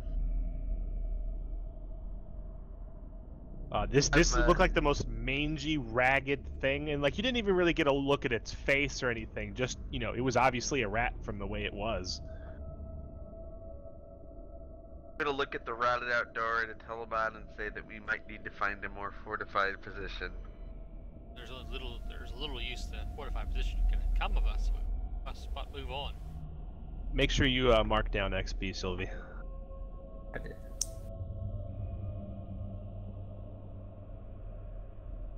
So yeah, what are you guys doing? The bear has destroyed the door. This loud explosion has basically, echoed through the halls.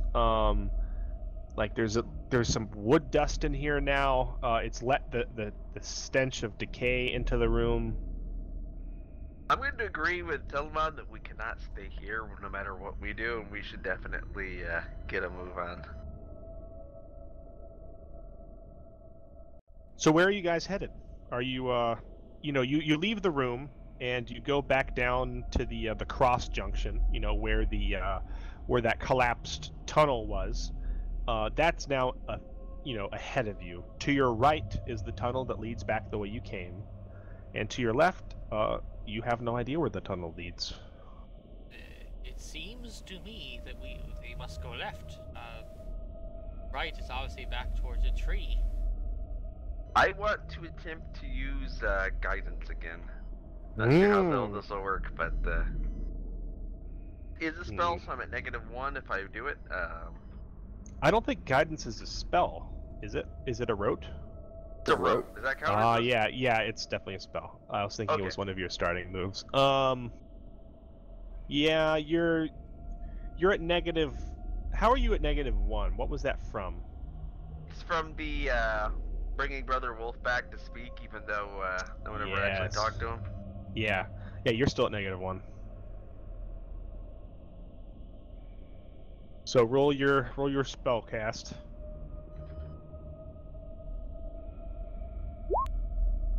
Well, it's not a total -1.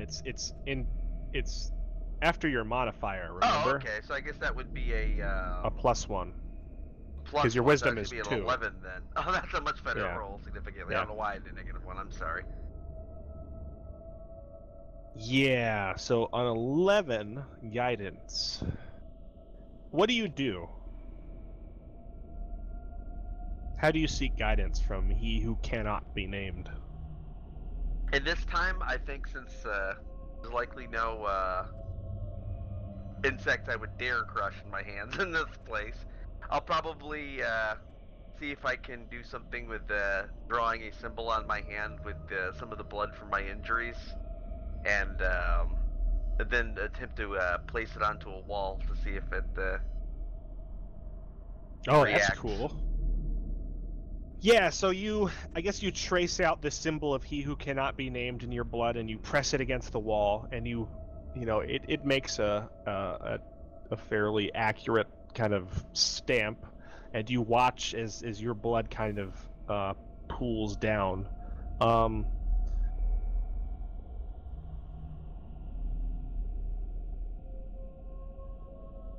Which direction does it pool towards? Let's see here. This is not you asking it a question, it's your deity telling you where it would like you to go.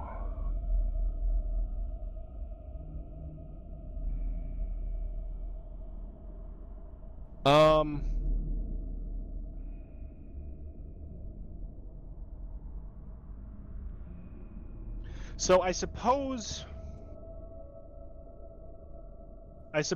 it pools off towards the left. It starts to drip down, and you notice only after one of the blood trails has gone like a full foot that it starts to slowly sort of arc towards the left, like weirdly enough, and that's kind of the only sign that you get. I'm probably going to turn to Telemon and say that I have a very strong feeling that the left tunnel may lead us to what we seek. Regardless of what you may think, I see little choice in the matter. The left tunnel it is, it sounds like. Alright, so you guys head down the left tunnel. You have your magical lights illuminating the way, and the bear is, I assume, in front? Is that correct, or are you bringing up the rear? I'm in the back, and as they go left, I give one look to the right.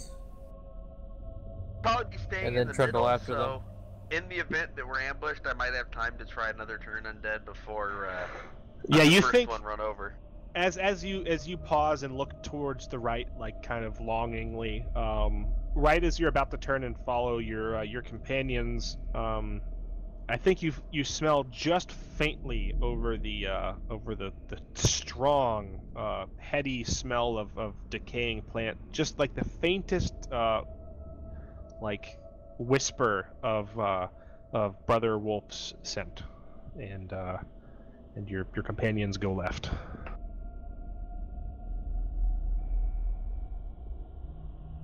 So, how long do you guys walk? You know, if you don't find anything.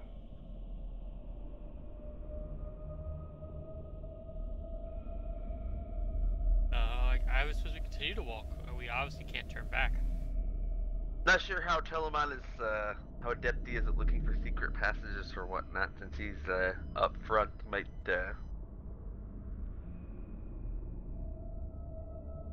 So are you? I mean, this stretches on for a long way.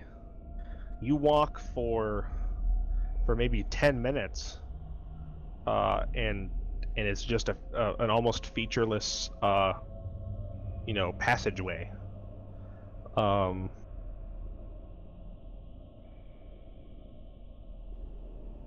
And you know, I think at this point you come out into some sort of open area. The growth has definitely dispersed by now. You're no longer walking on moss. You're actually walking on stone. And the path ahead of you is still you know, stone, cobblestone, or you know, stone brick. And it seems that you are now, like, it spreads open, and it's like almost a bridge. It doesn't arc up or anything, and it keeps going on. And there's just this dark expanse below you. One of the walls to the cavern is nearby to your right, and like the ceiling is high up.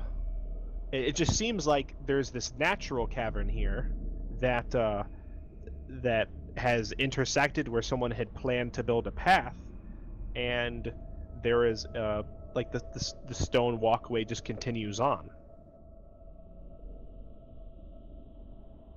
What we are facing is clearly not natural, so I think we should stay as close to the man-made tunnels as possible. It seems to me this is strange for the bottom of a keep. This may be a route we were looking for, but we have not yet dealt with the plant menace. That's true. You're currently heading away from the plants. But we saw only the one tunnel. And you saw only the one tunnel in the tunnel that you found. There was a collapsed tunnel. It's reasonable to assume that led somewhere, but from the size of the cavern that you guys entered from, you know, with the tree, it was quite possible that there was not just the one tunnel that you could have found. You yourself posited the idea that the catacombs and the basement levels of the fort were beneath. Indeed. I did expect to find a more ready intermixing of catacombs, though.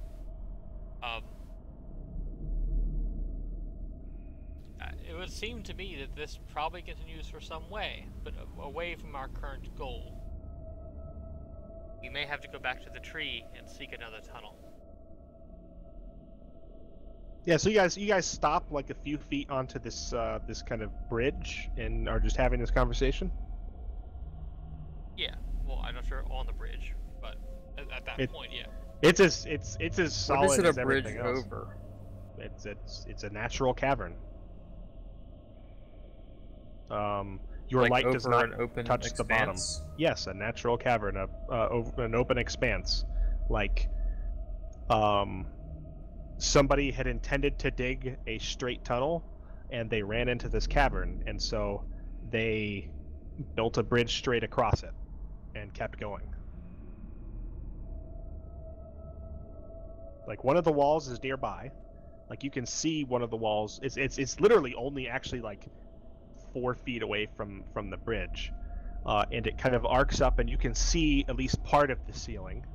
And the other wall swiftly falls away, and it's a fairly large cavern, but it's not just one gigantic open chamber. Like, it's a natural cave. There's the occasional stalactite hanging from the ceiling.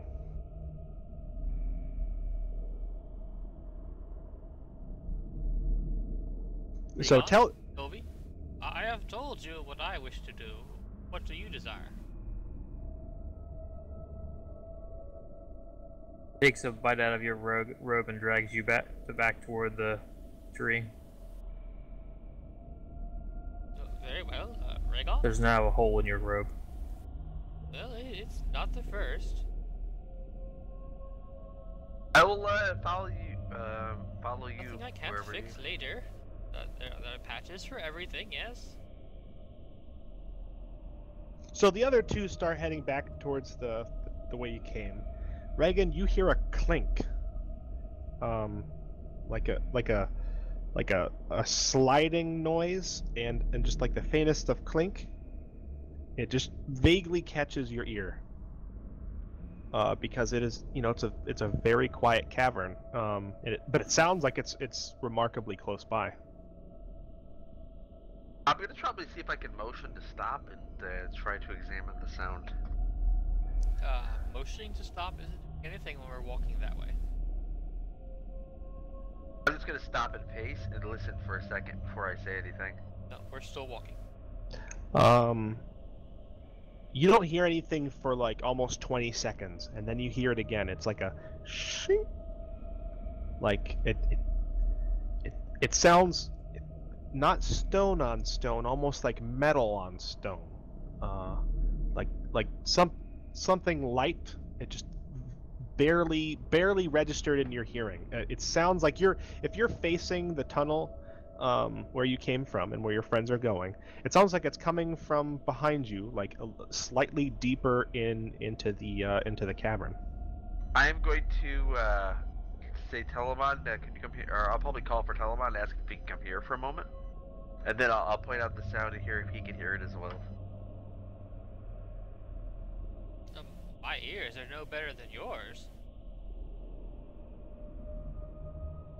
Can I might turn to follow the sound if approximately he's willing to go with. 20 seconds later, you hear it again. Let me give you a basic map here. This is not like designed for you to maneuver through an area. I just want to kind of make sure you understand where you are. I will strongly be suggesting we investigate it. Combined with my sign, I'm very convinced that it could be something. I don't know what this sign you're talking about.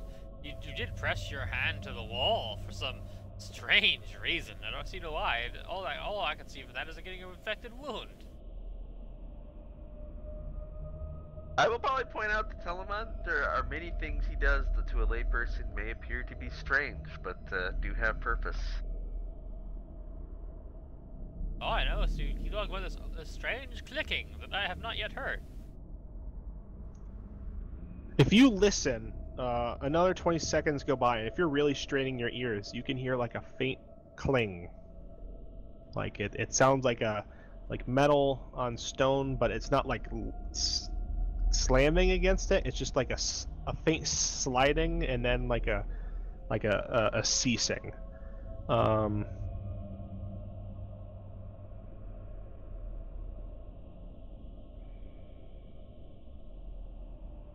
I'm going to strongly suggest that we investigate it and start heading back that way. Hopefully folks will follow. Alright, so you guys came from the right side of the map. This rectangle is a bridge. This is all stone.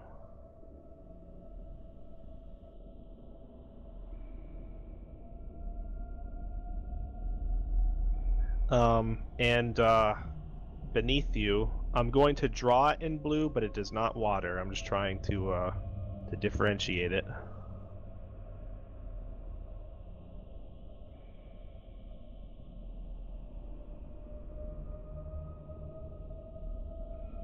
Is what appears to be you know, just kind of the bottom of the cavern. And you are you're getting, I guess you're standing roughly about here. Why is it not pinging? There we go. You're sitting roughly about here. I think you're hearing like the pinging noise from somewhere, you know, over there. I'm trying to just give you a very over there. Let me try to zoom out real quick here. I think I was zooming in a little too much. Okay. Yeah, not far. Like maybe 20 paces ahead. It's definitely on what would be your right side of the bridge. Very well, Raylan. We shall go have a look. Sylvia, just wait here for a moment. I'll be with you in just a moment.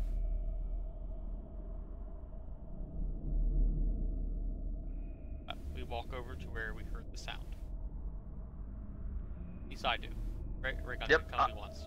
Oh, I'm be right there with you. Very interested in hearing what the sound is.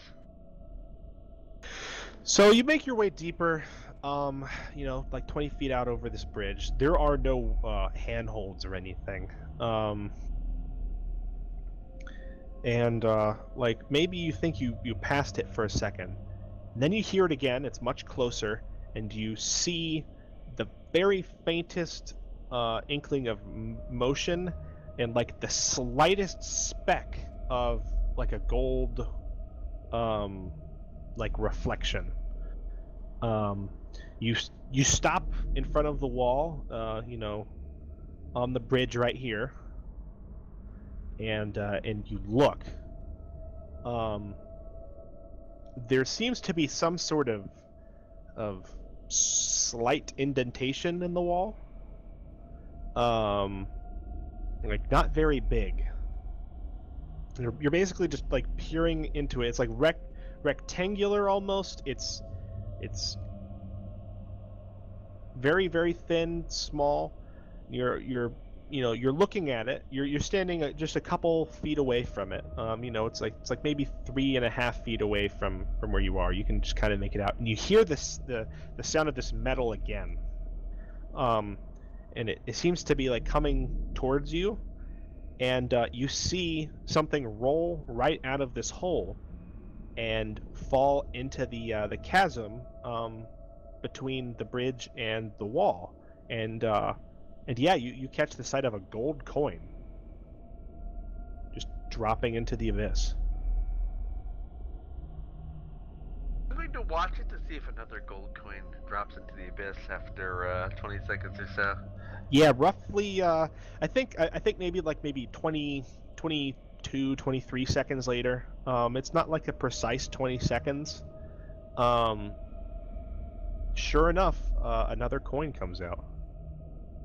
I would not trust this, Regon. It seems very strange if such a thing would happen with regularity to me. I will probably turn to Telemon and say that I am not much for mortal wealth, so that is not. I am not tempted, but I am curious. Gold, Raygon, but I'm not about to take a coin that is merely falling out of the wall. It seems very strange. Is the hole it's falling out of something that we could potentially reach, or is it out of our reach? If you leaned over the edge of the chasm, you could potentially just, you know, place your hand up against the wall and brace yourself. I'm going to take, if I could take one of my collection jars, empty ones. I'm going to see if I can drop one into a collection jar rather than touching it directly. I want to get a good look at this coin. Yeah. This next one comes a little bit faster than before, like maybe 16 seconds, and it clinks loudly and solidly into the jar. And it's a slightly scuffed coin made of gold. Is there any writing on it? Any facings? Any? Yeah. It's let's see. It's pretty worn. It looks like it's a coin. Yeah, from Arkball. It's kind of the standard currency of the realm. There's nothing unusual about it. The year it was produced. No. Like it looks like it's. Interesting. It looks like it's got a king that's maybe like a couple kings back. Okay, that's interesting then. I'll probably show it to Telemon and say it appears like a very standard coin. Yeah, like as you're doing this though, like you're basically bracing yourself against the wall and looking straight down, and there's like an endless kind of abyss, or at least apparently to you, like directly below you. And it's fairly damp in here. I think maybe you're a little bit creeped out. Like you've not had like terribly great experiences with heights today. I'll definitely come back to the bridge as fast as possible, or lean back away from the edge now that I have one of these coins. Yeah, I'll definitely show it to Telemon to see if there's anything unusual or any theories he might have. I'm going to say that this... Another coin slides out of the wall as you do so, drops downward. This seems too peculiar to be unrelated to the place we stand. Can I spout lore in relation to where this king might be in relegation to when this keep was supposedly inhabited? So you want to know specifically about this king that's on the coin that you hold, and if he has any relation to the keep? Yeah, it seems to me that, like, it seems very odd for such a thing to be here. Yeah, give me an intelligence roll. Your spout lore. I was kind of thinking that would make sense, but I didn't want to spout lore myself. This seems like something Telemon would know more about coins and kings. Alright, so one question. Not a question. Dean will tell you something interesting. It's on you to make it useful. Let's see here.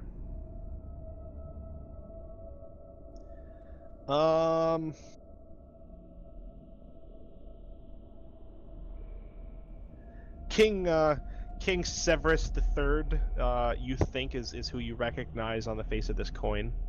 Not a very notable king. He was probably reigning maybe 60, 70 years ago. When you were young. Arkball has always had conflicts with both Ishar and Boros, occasionally called, and several of the other realms. But there were no major conflicts, except for maybe, like, I think there was you might remember something about some sort of border skirmish with Ishar in that era. Something involving pirates, maybe. Who knows? You certainly don't remember anything relating to Fendris, the healer, or Exandus, or anything like that. Seems very strange such a coin would be here, Raygon. I'd recommend you leave it. That king reigned only a mere 70-odd years ago. This keep, it has been hundreds of years since it was inhabited. That strikes to me that perhaps there is an outside force at work here. Possibly a group that has come here in the past 70 years. I think we should investigate where these coins come another from. Coin comes through the wall. Is there any way into the entrance of the coin area, or like any? It's literally the size of a coin slot, almost. Like, that's about it. It seems to be just literally coming from the rock. I recommend we continue on back, Raygon. I can see no purpose for this to happen. So Sylvie, right those two old guys have been talking across the bridge for a long time. Like, they seem like one of them was leaning over the chasm. They seem to be talking about something in a jar now. What are you doing? Probably walking up the corridor. So toward back the tree. Okay, yeah. You catch the faint scent of rat ahead. It's blended with the decayed smell of everything else here, so it's hard to exactly smell the rat itself, but you've got a suspicion. Like, now that you know it was there on that other side of the door, that rat bastard that basically got you hurt. You smell, a rat or something nearby. So I sniff the air intently, attempt to discern what direction they are in, I guess. Yeah. Go ahead.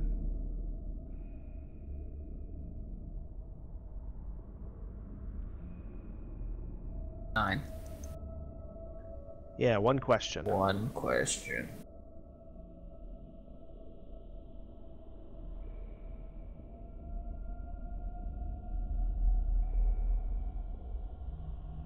What should I be on the lookout for?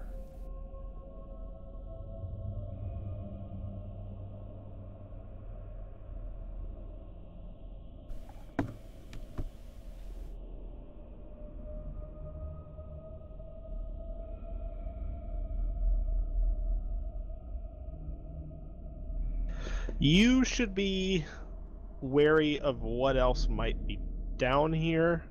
I'm trying to present this in such a way that you can actually act on the answer. I'm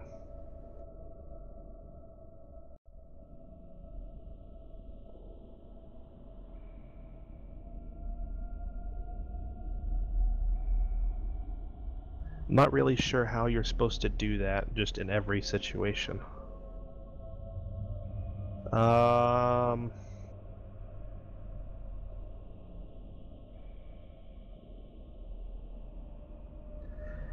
Yeah, I guess you should just be you should just the dangerous thing here is you don't know what is down in these tunnels. And I think specifically you don't know like if these are regular rats or not. Like certainly those creatures back in the cavern were not regular. Like I think to be wary of these things and maybe not treat them like a normal creature. So there you go. So when I get back to the cross section with the two rooms, I sniff down one way, and I sniff down the other. It smells like it's coming from the room that you guys had been in previously.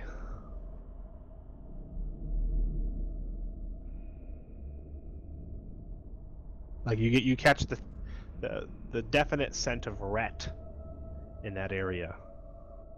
Down towards the storeroom.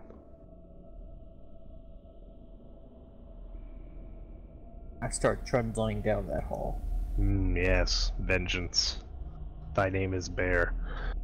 Yeah, you go down there. You like slowly kind of poke your head into this room.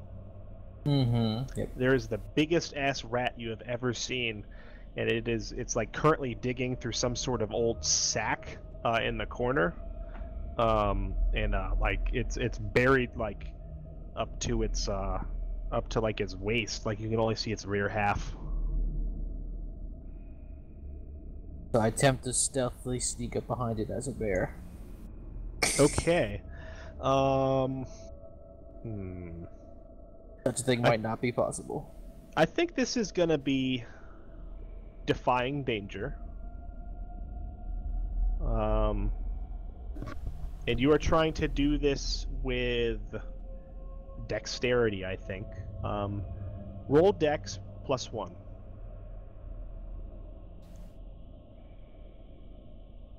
Eight. Yeah. You hear... Let's see here.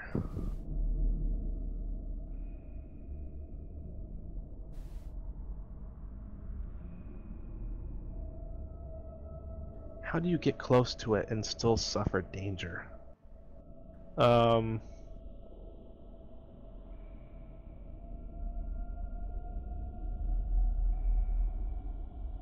I guess the thing here is, you hear another rat in this room. It seems to be coming from behind one of these like crates, very nearby. You can continue sneaking up on this thing, but you will present yourself to this other thing if it is aware of you.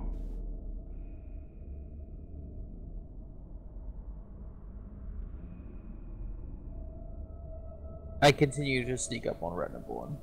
Yeah, okay. So you pad forward, and this is like pretty nuts. Like you're a big bear, but you're like going really silently, like lurking forward. Maybe these things are ravenous, and like if you think about it, that storeroom door was shut. Maybe they've been trying to get in here for a long time or something, and they're just like really distracted. Yeah, this thing is right in front of you. If you look to your side, you see another rat, very close by, equally distracted. But now there's one on either side of you.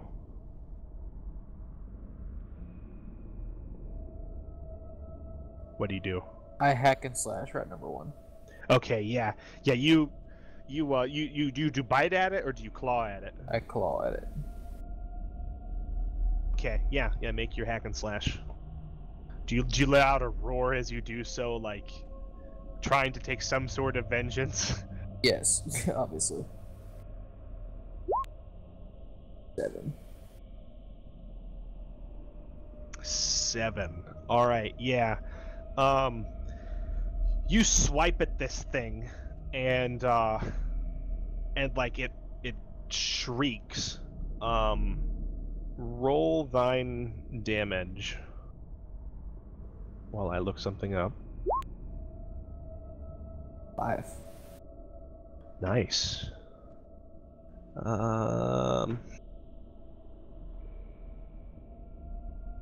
Yeah, you rend this thing.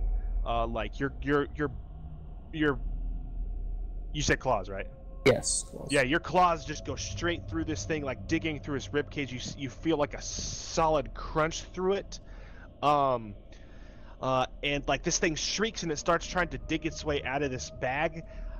But as you do so, and as you tear it open, like you feel something against your claws, and it like from within this rat, tendrils start wrapping around your paw, and you realize that this thing is filled on the inside with like plant matter, and it attaches itself to your arm, even as the rat is trying to back out. And as it backs out, you see that it has tendrils coming out from its front, and it's like this hideous,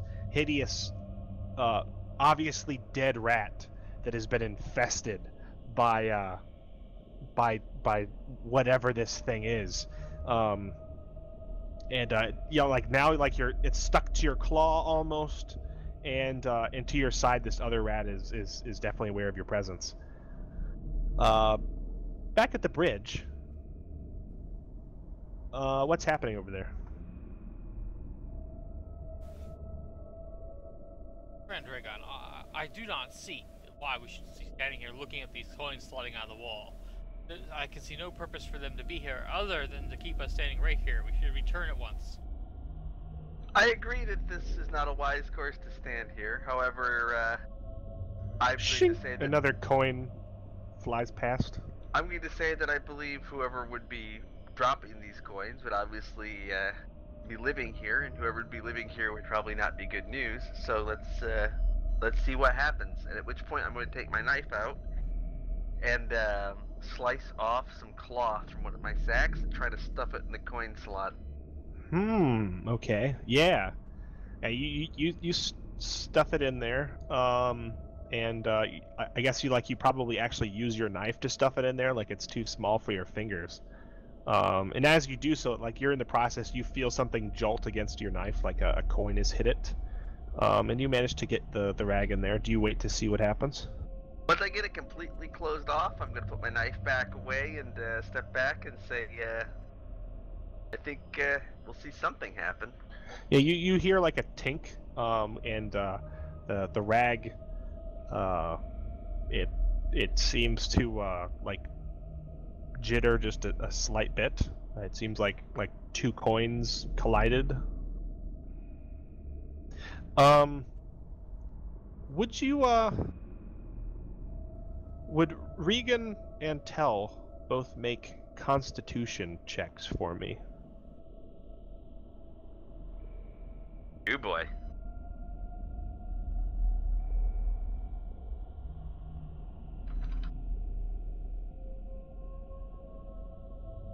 Two. Ooh, okay.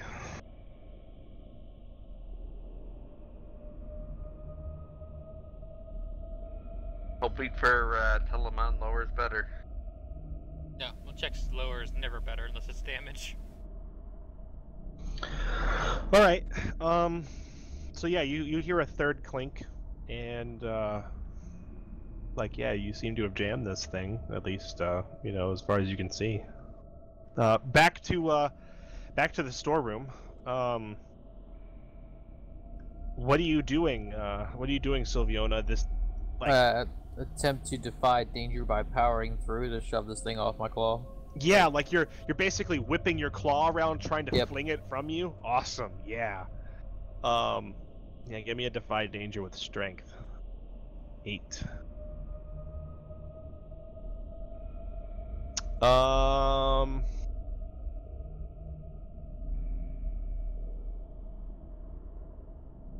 And it's actually hard to come up with like an alternative sometimes.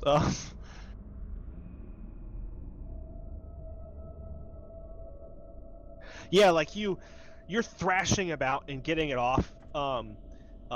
Like you're smacking into like the ruins of these crates and like it's painful against your side.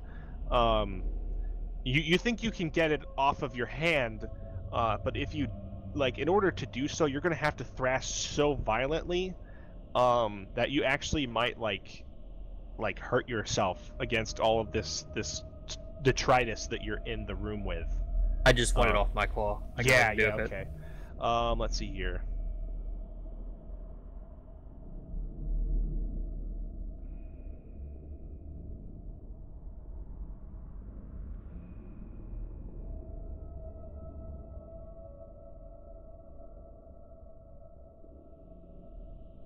Yeah, like you feel pain, like sharp pain, but it's not enough to pierce your thick bear fat. And like you fling this thing across the room, And I and it snarl at it smacks. as it, I snarl at it as I dislodge it. Yeah, it smacks into a wall. The other one dives at you. It also has like this tendril coming out of it, like a hole in the side of his jaw. And it's like it's just diving straight at you. Can I slash it out of the air as it comes toward me? Is Is that a thing? That seems like defying danger with acting quickly. Does that sound like what you're trying to do to you? Like, Well, You're either basically batting it powering out of- through out of the or air. acting quickly, It makes no difference because there's both a +1. So it's gonna be either one of those. But I think this is like a quick reflex sort of thing. Okay. They're both +1. So Yeah.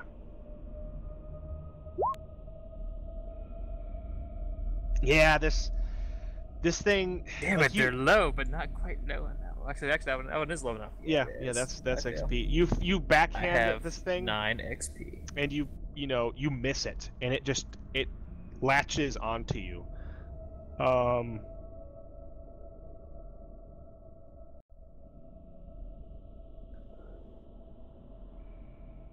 Like it Alright. lashes onto you, and you feel its teeth digging into your side like sharp rat teeth, and like this thing coming out of its mouth also like attaches to you, and its claws start like slicing at you. Like you're in a lot of pain. There's like the shriek.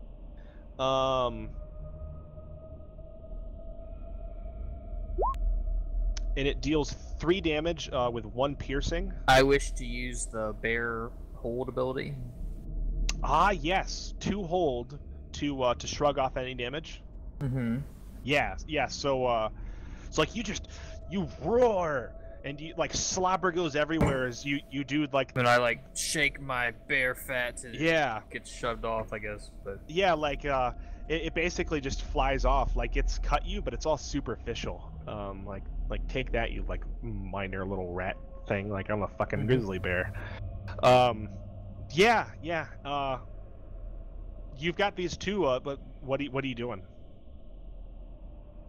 I attempt to. Is there like a crate I could knock on top of it or anything? Yeah, you can certainly do that. There's actually a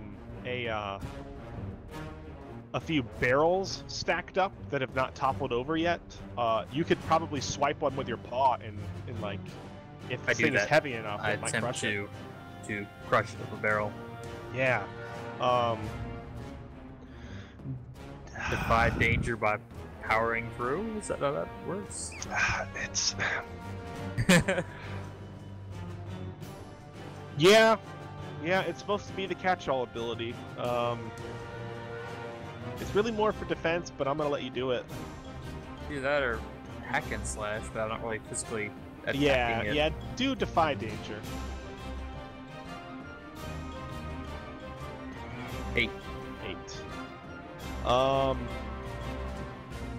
Yeah, this is actually like you go to knock this thing of barrels over, and you realize that there's actually more than you thought, like in the shadows. If you knock this over, it will certainly fall on not one, but possibly both of these rats, but it'll also fall on you. I go through it, but All right.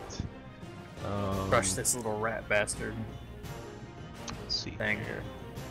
The rat that does not smell of rats.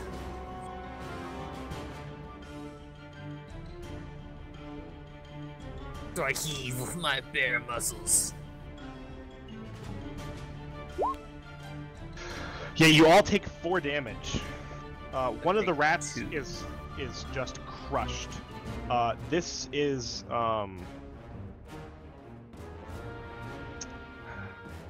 let me look one thing up here. Trying to see if blunt damage is piercing.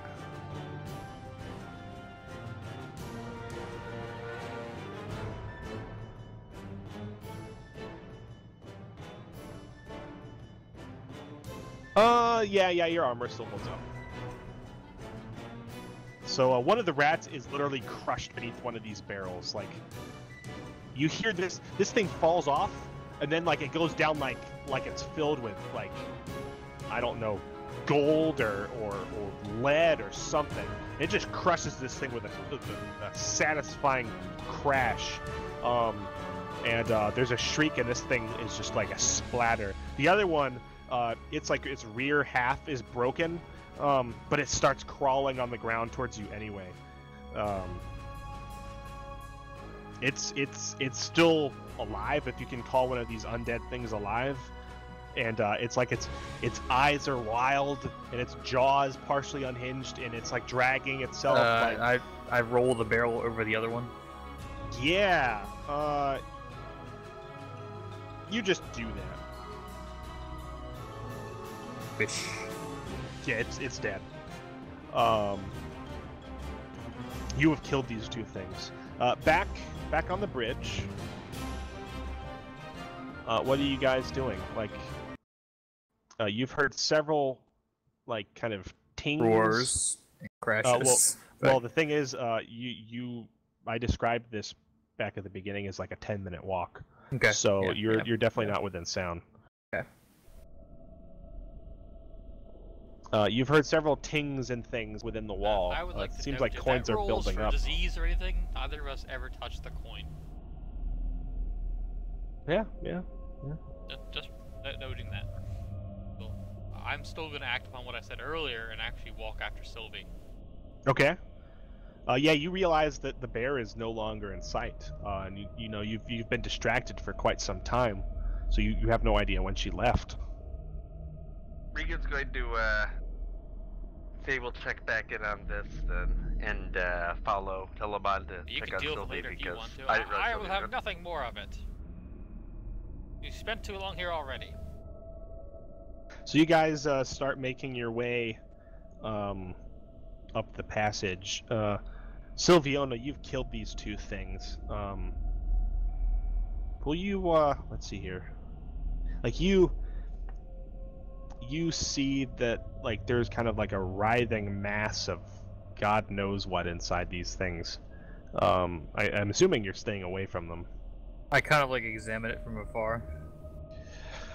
Yeah, it looks like there's like some sort of colony living in these things. Like there's blood coming out, like it's nominally partially alive, but there seems to be some sort of like fungus on the inside, and there's like, is that like a tapeworm? God, who knows? Like rats are disgusting normally. These just like these almost make you throw up in bear form.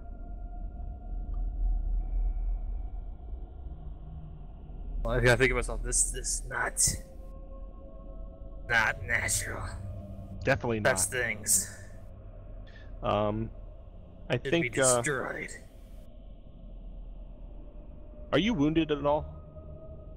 Yes, 15 of 21.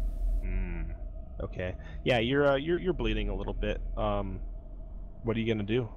I would note that the majority of those wounds are from stuff like the door. Yeah. But so I go out into the crossway and wait for them, assuming they'll come back eventually when they're done looking at their coins. Yeah. So maybe like 7 minutes later, closer to 8, you hear them like low talking, and you hear their footsteps, and Telamon and Regan appear out of the darkness, illuminated by their various lights, and you guys see the form of the bear sitting there in the dark. Looks a Sylvie, little bit alright. bloody. Or maybe not. The additional blood drippings. Sylvie, can you please make me a Constitution check?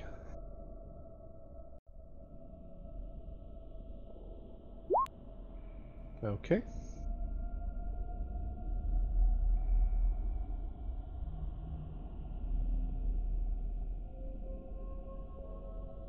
And I look back toward where the rats were. The infested rats. Yeah. There's kind of a stench coming from that room. And I lead Telamon to look at the door. Okay. What have you found, Sylvie? We've already been here. Regan's going to follow Rats. as well. Were those rats? They don't look like much like rats now. Regan's going to attempt to examine the bodies. Yes. One of them is just utterly crushed. It's just kind of a If he puddle. attempts to enter the room, I like put out a paw and like going into the room type thing. The other one, it seems like its back half has been crushed, but the rest of it is marginally more intact. Like a barrel had been rolled over it, but like it's still visibly a rat. And it's got like guts spewed out, and it's like green shit everywhere. I'm going to examine the one that's the more messed up of the two, in particular, and see if I know anything about it. I might try if I know anything about. You the wanna negative go infection. in there and lift the barrel off? Because you basically Oh, yeah, I can't forgot see the- that one. okay, Like you that see one, only okay. like a rat paw almost, and like a pool of gore coming from out beneath the barrel. Okay, so there's no other rats then that I can see. There's nothing. Okay. So you enter the room and you lift this barrel off this thing with like a man, this thing has been totally murderized. So how exactly are you examining it, and tell me what precisely you're doing? I figure I've seen quite a few dead bodies. So first off, I'd probably be looking for anything unusual, Mm-hmm. and then if there was something unusual, I'll be taking a sample since it's an animal body, if I can, into one of my my jars. If he attempts to take a sample, I smash the jar. Well, you certainly see things unusual there. Like there's like some sort of weird liquidy fungus growing inside of its organs. Like, man, this is the grossest, most painful looking thing you've ever seen. You take some samples and you put them in a jar, and the bear comes up and smashes the jar out of your hand. What do you all do? Like, this bear just like swipes its paw at your hand and smashes this jar full of samples like right there. I am in agreement with Sylvie, Raygon. This is a vile thing, and we should not take it from this place. No disease has ever been treated without first examining the disease. I'm going to suggest and take another glass jar out and see. See Yeah, you can fury take- in the bear's eyes as he looks at you. You can take another sample if you want. I'm going to try, and I'm going to stress Telemon that you need to have a sample of a disease to cure a disease. I do not agree with you. You are not the expert in all things that are have passed. I've been around much of this. This is not a disease that I know of. So you swipe a little bit more of this stuff with one of your like little scalpel instruments, like maybe you have like a scooping thing, and you put it into a jar. It's like a really small jar, pretty compact, built to be sturdy. Actually, I'd like to put it in, if I'm not interrupted, I'll probably put it in 2 jars, put one of the jars away, and then I want to try to sanctify one of the jars just to see what kind of reaction it may give me. Let's see here. Let me look at Sanctify. Well, I'll pick up and very clearly tell the jar and the bear the jar, and I'll say, now let's see what we're dealing with, and I'll attempt to Food say a or few words water over the you jar. hold in your hands while you cast the spell is consecrated by your deity. In addition to now being holy or unholy, the affected substance is purified of any mundane spoilage. I figure it probably wouldn't do anything like to actually cure it, but I'm just wondering if it has any like Effect at all? reaction to it. Yeah, exactly. What kind of reaction it would have to the thing. It's like moss. I figure that's kind of. Yeah, like it kind of. It's like moss covered in viscera. So while we're And- doing this, I look for the top half of the rat that Yeah, was still alive, It's there. still sitting there, Yeah. writhing. No, you crushed it. Remember? The riding one is completely obliterated. Okay. It's flattened. Yeah, when you sanctify this, there's some movement on it, but not much happens. I'm not gonna make you roll for that just because, Okay. just because it's not food or water. Like you would Right. know that this would not really do anything. Yeah, I'm certainly not going to ingest it. That would be a pretty bad idea, I think. Feel like a Resident Evil move. So yeah, this room is filled with the stench of decay and death, and now definitely like blood and excrement. What are you guys doing? Telemon, you feel a little bit lightheaded because of all the smell in here. Like it's affecting you fairly. I don't know, like it's pretty nauseous and gross normally. Maybe it's just like the fact that there's not fresh air down here.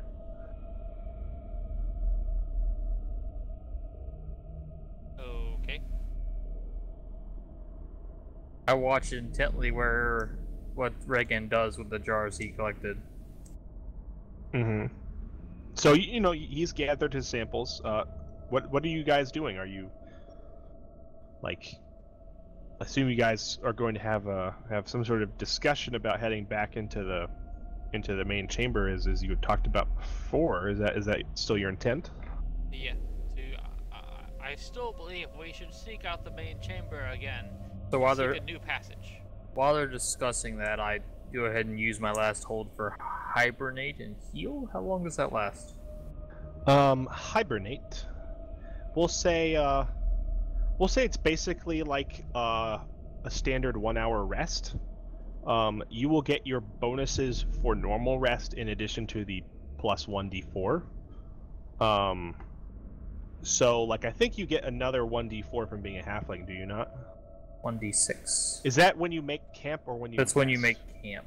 Okay, you're not making camp. Let me see here. There is a specific action for just taking an hour's rest, I think. That is making camp. Okay. Yeah, you guys, are you guys gonna make camp in this room? I Not don't in wanna this make room. camp here. Where are you making I camp? was saying back out at the crossroad. But... Okay. Yeah, you want to make camp. Everybody consume a ration. I'd probably have to consume a ration too that I don't have. Because the forest is corrupted in this area. We're actually gonna, Yeah, we're gonna make what camp exactly? Like making camp is not like an 8-hour affair. It's for an hour or a couple hours. You can rest, get something to eat, stuff like that. You basically heal half of your max HP after consuming a ration. But the thing is, you will need to decide a watch order for this. Do we have to consume a ration? I really don't want to consume a ration around Yeah, here. when you settle into rest, you must consume a ration. I can sanctify the ration. That would actually be a actual food sanctify if you're concerned about that. The elves were very concerned about eating or drinking anything around here.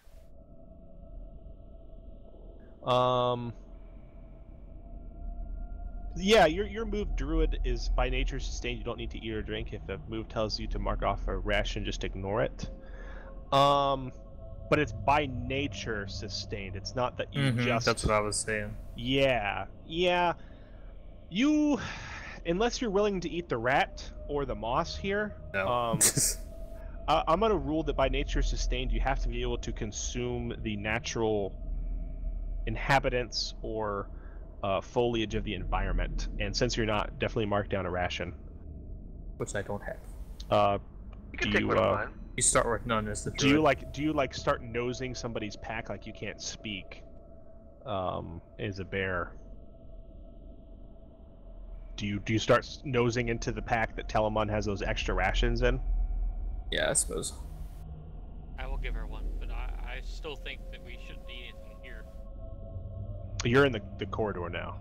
2 questions. I would have one to give, but also I'm wondering if we make camp, if I can attempt to spend that hour to get my -1 reduced, and also I'm wondering if I do Yeah, that. of course. Anytime you make camp, it also counts as you taking your communion to reset your spells, and if also for leveling up.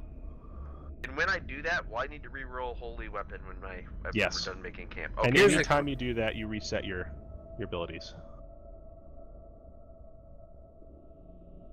So, let's get things out of the way first. Everybody regains health equal to half of their maximum HP.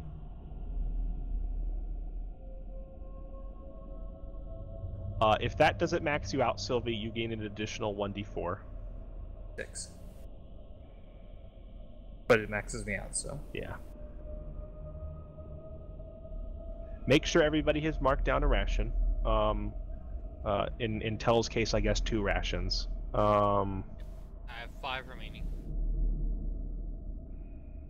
Everybody, make sure you choose your appropriate spells that you want. I level up. Yeah, if anybody has enough XP to level up, make sure you do so.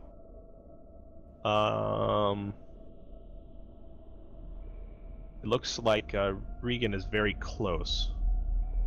Not quite enough, but close. I choose Elemental Mastery. I didn't think you were going to go for that one. Let me take a look at it.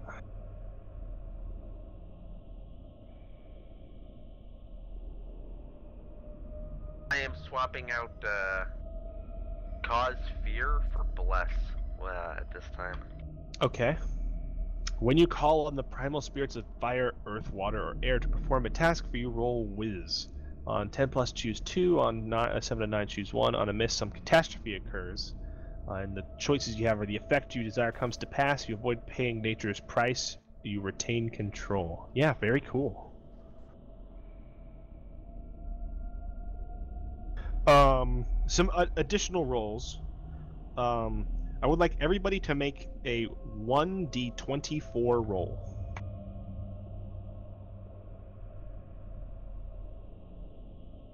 15.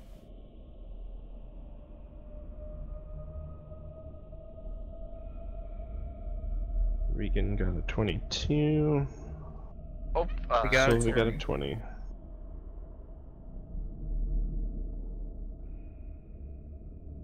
Okay.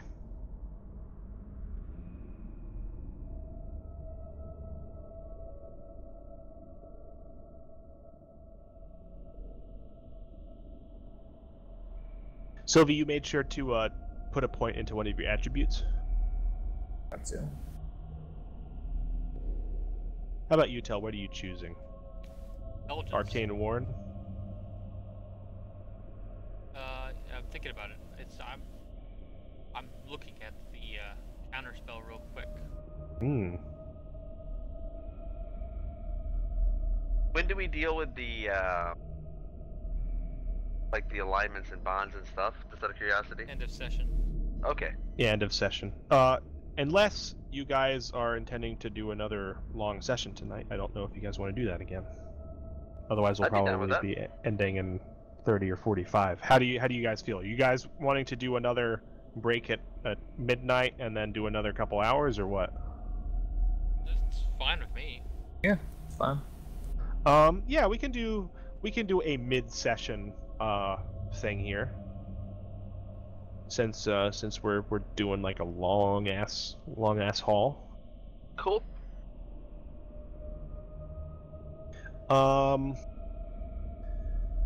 Let's see here. Does anybody, I'm just going to ask it simply, does anybody have a bond or alignment they think they have fulfilled? I've tried to protect Savonia twice in the last session. I tried to go down first, but then she turned into a hummingbird, so that kind of got negated. But I also tried to defend her in the... The thing is has the bond changed sufficiently in your eyes to no longer apply? Oh, okay. Then no, probably not. Point is, do you still view her as needing to be protected? Do you view the bear that has gone on a rampage as still needing to be protected? Oh, I view her as very powerful, but I also view her as very ignorant Naive. of the world yet. So, yeah, naive would be a good way to say it. So that's my concern. I think when it comes to, she encounters something she can't tear apart with bare teeth, it's gonna go bad. That's my character's viewpoint. I'm gonna take Arcane Ward. Okay. I think I recall Tel acting within his alignment. Yes. Use magic directly aid another. I've healed several people. I cast light on the rope to go down. Yep. You can mark an XP for that. Armor is not.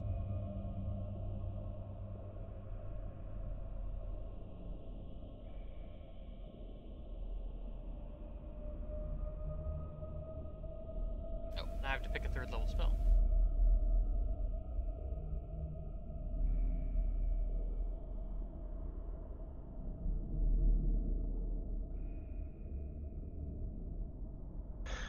So, do you guys want to take our break here, or what? This would probably be like kind of an opportune time.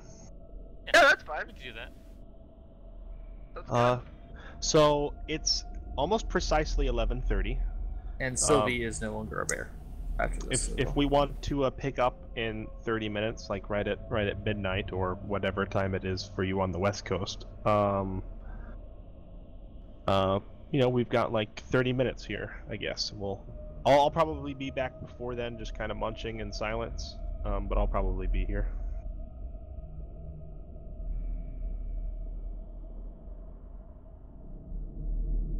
That sound good to everybody? Sounds good. See ya then. All right.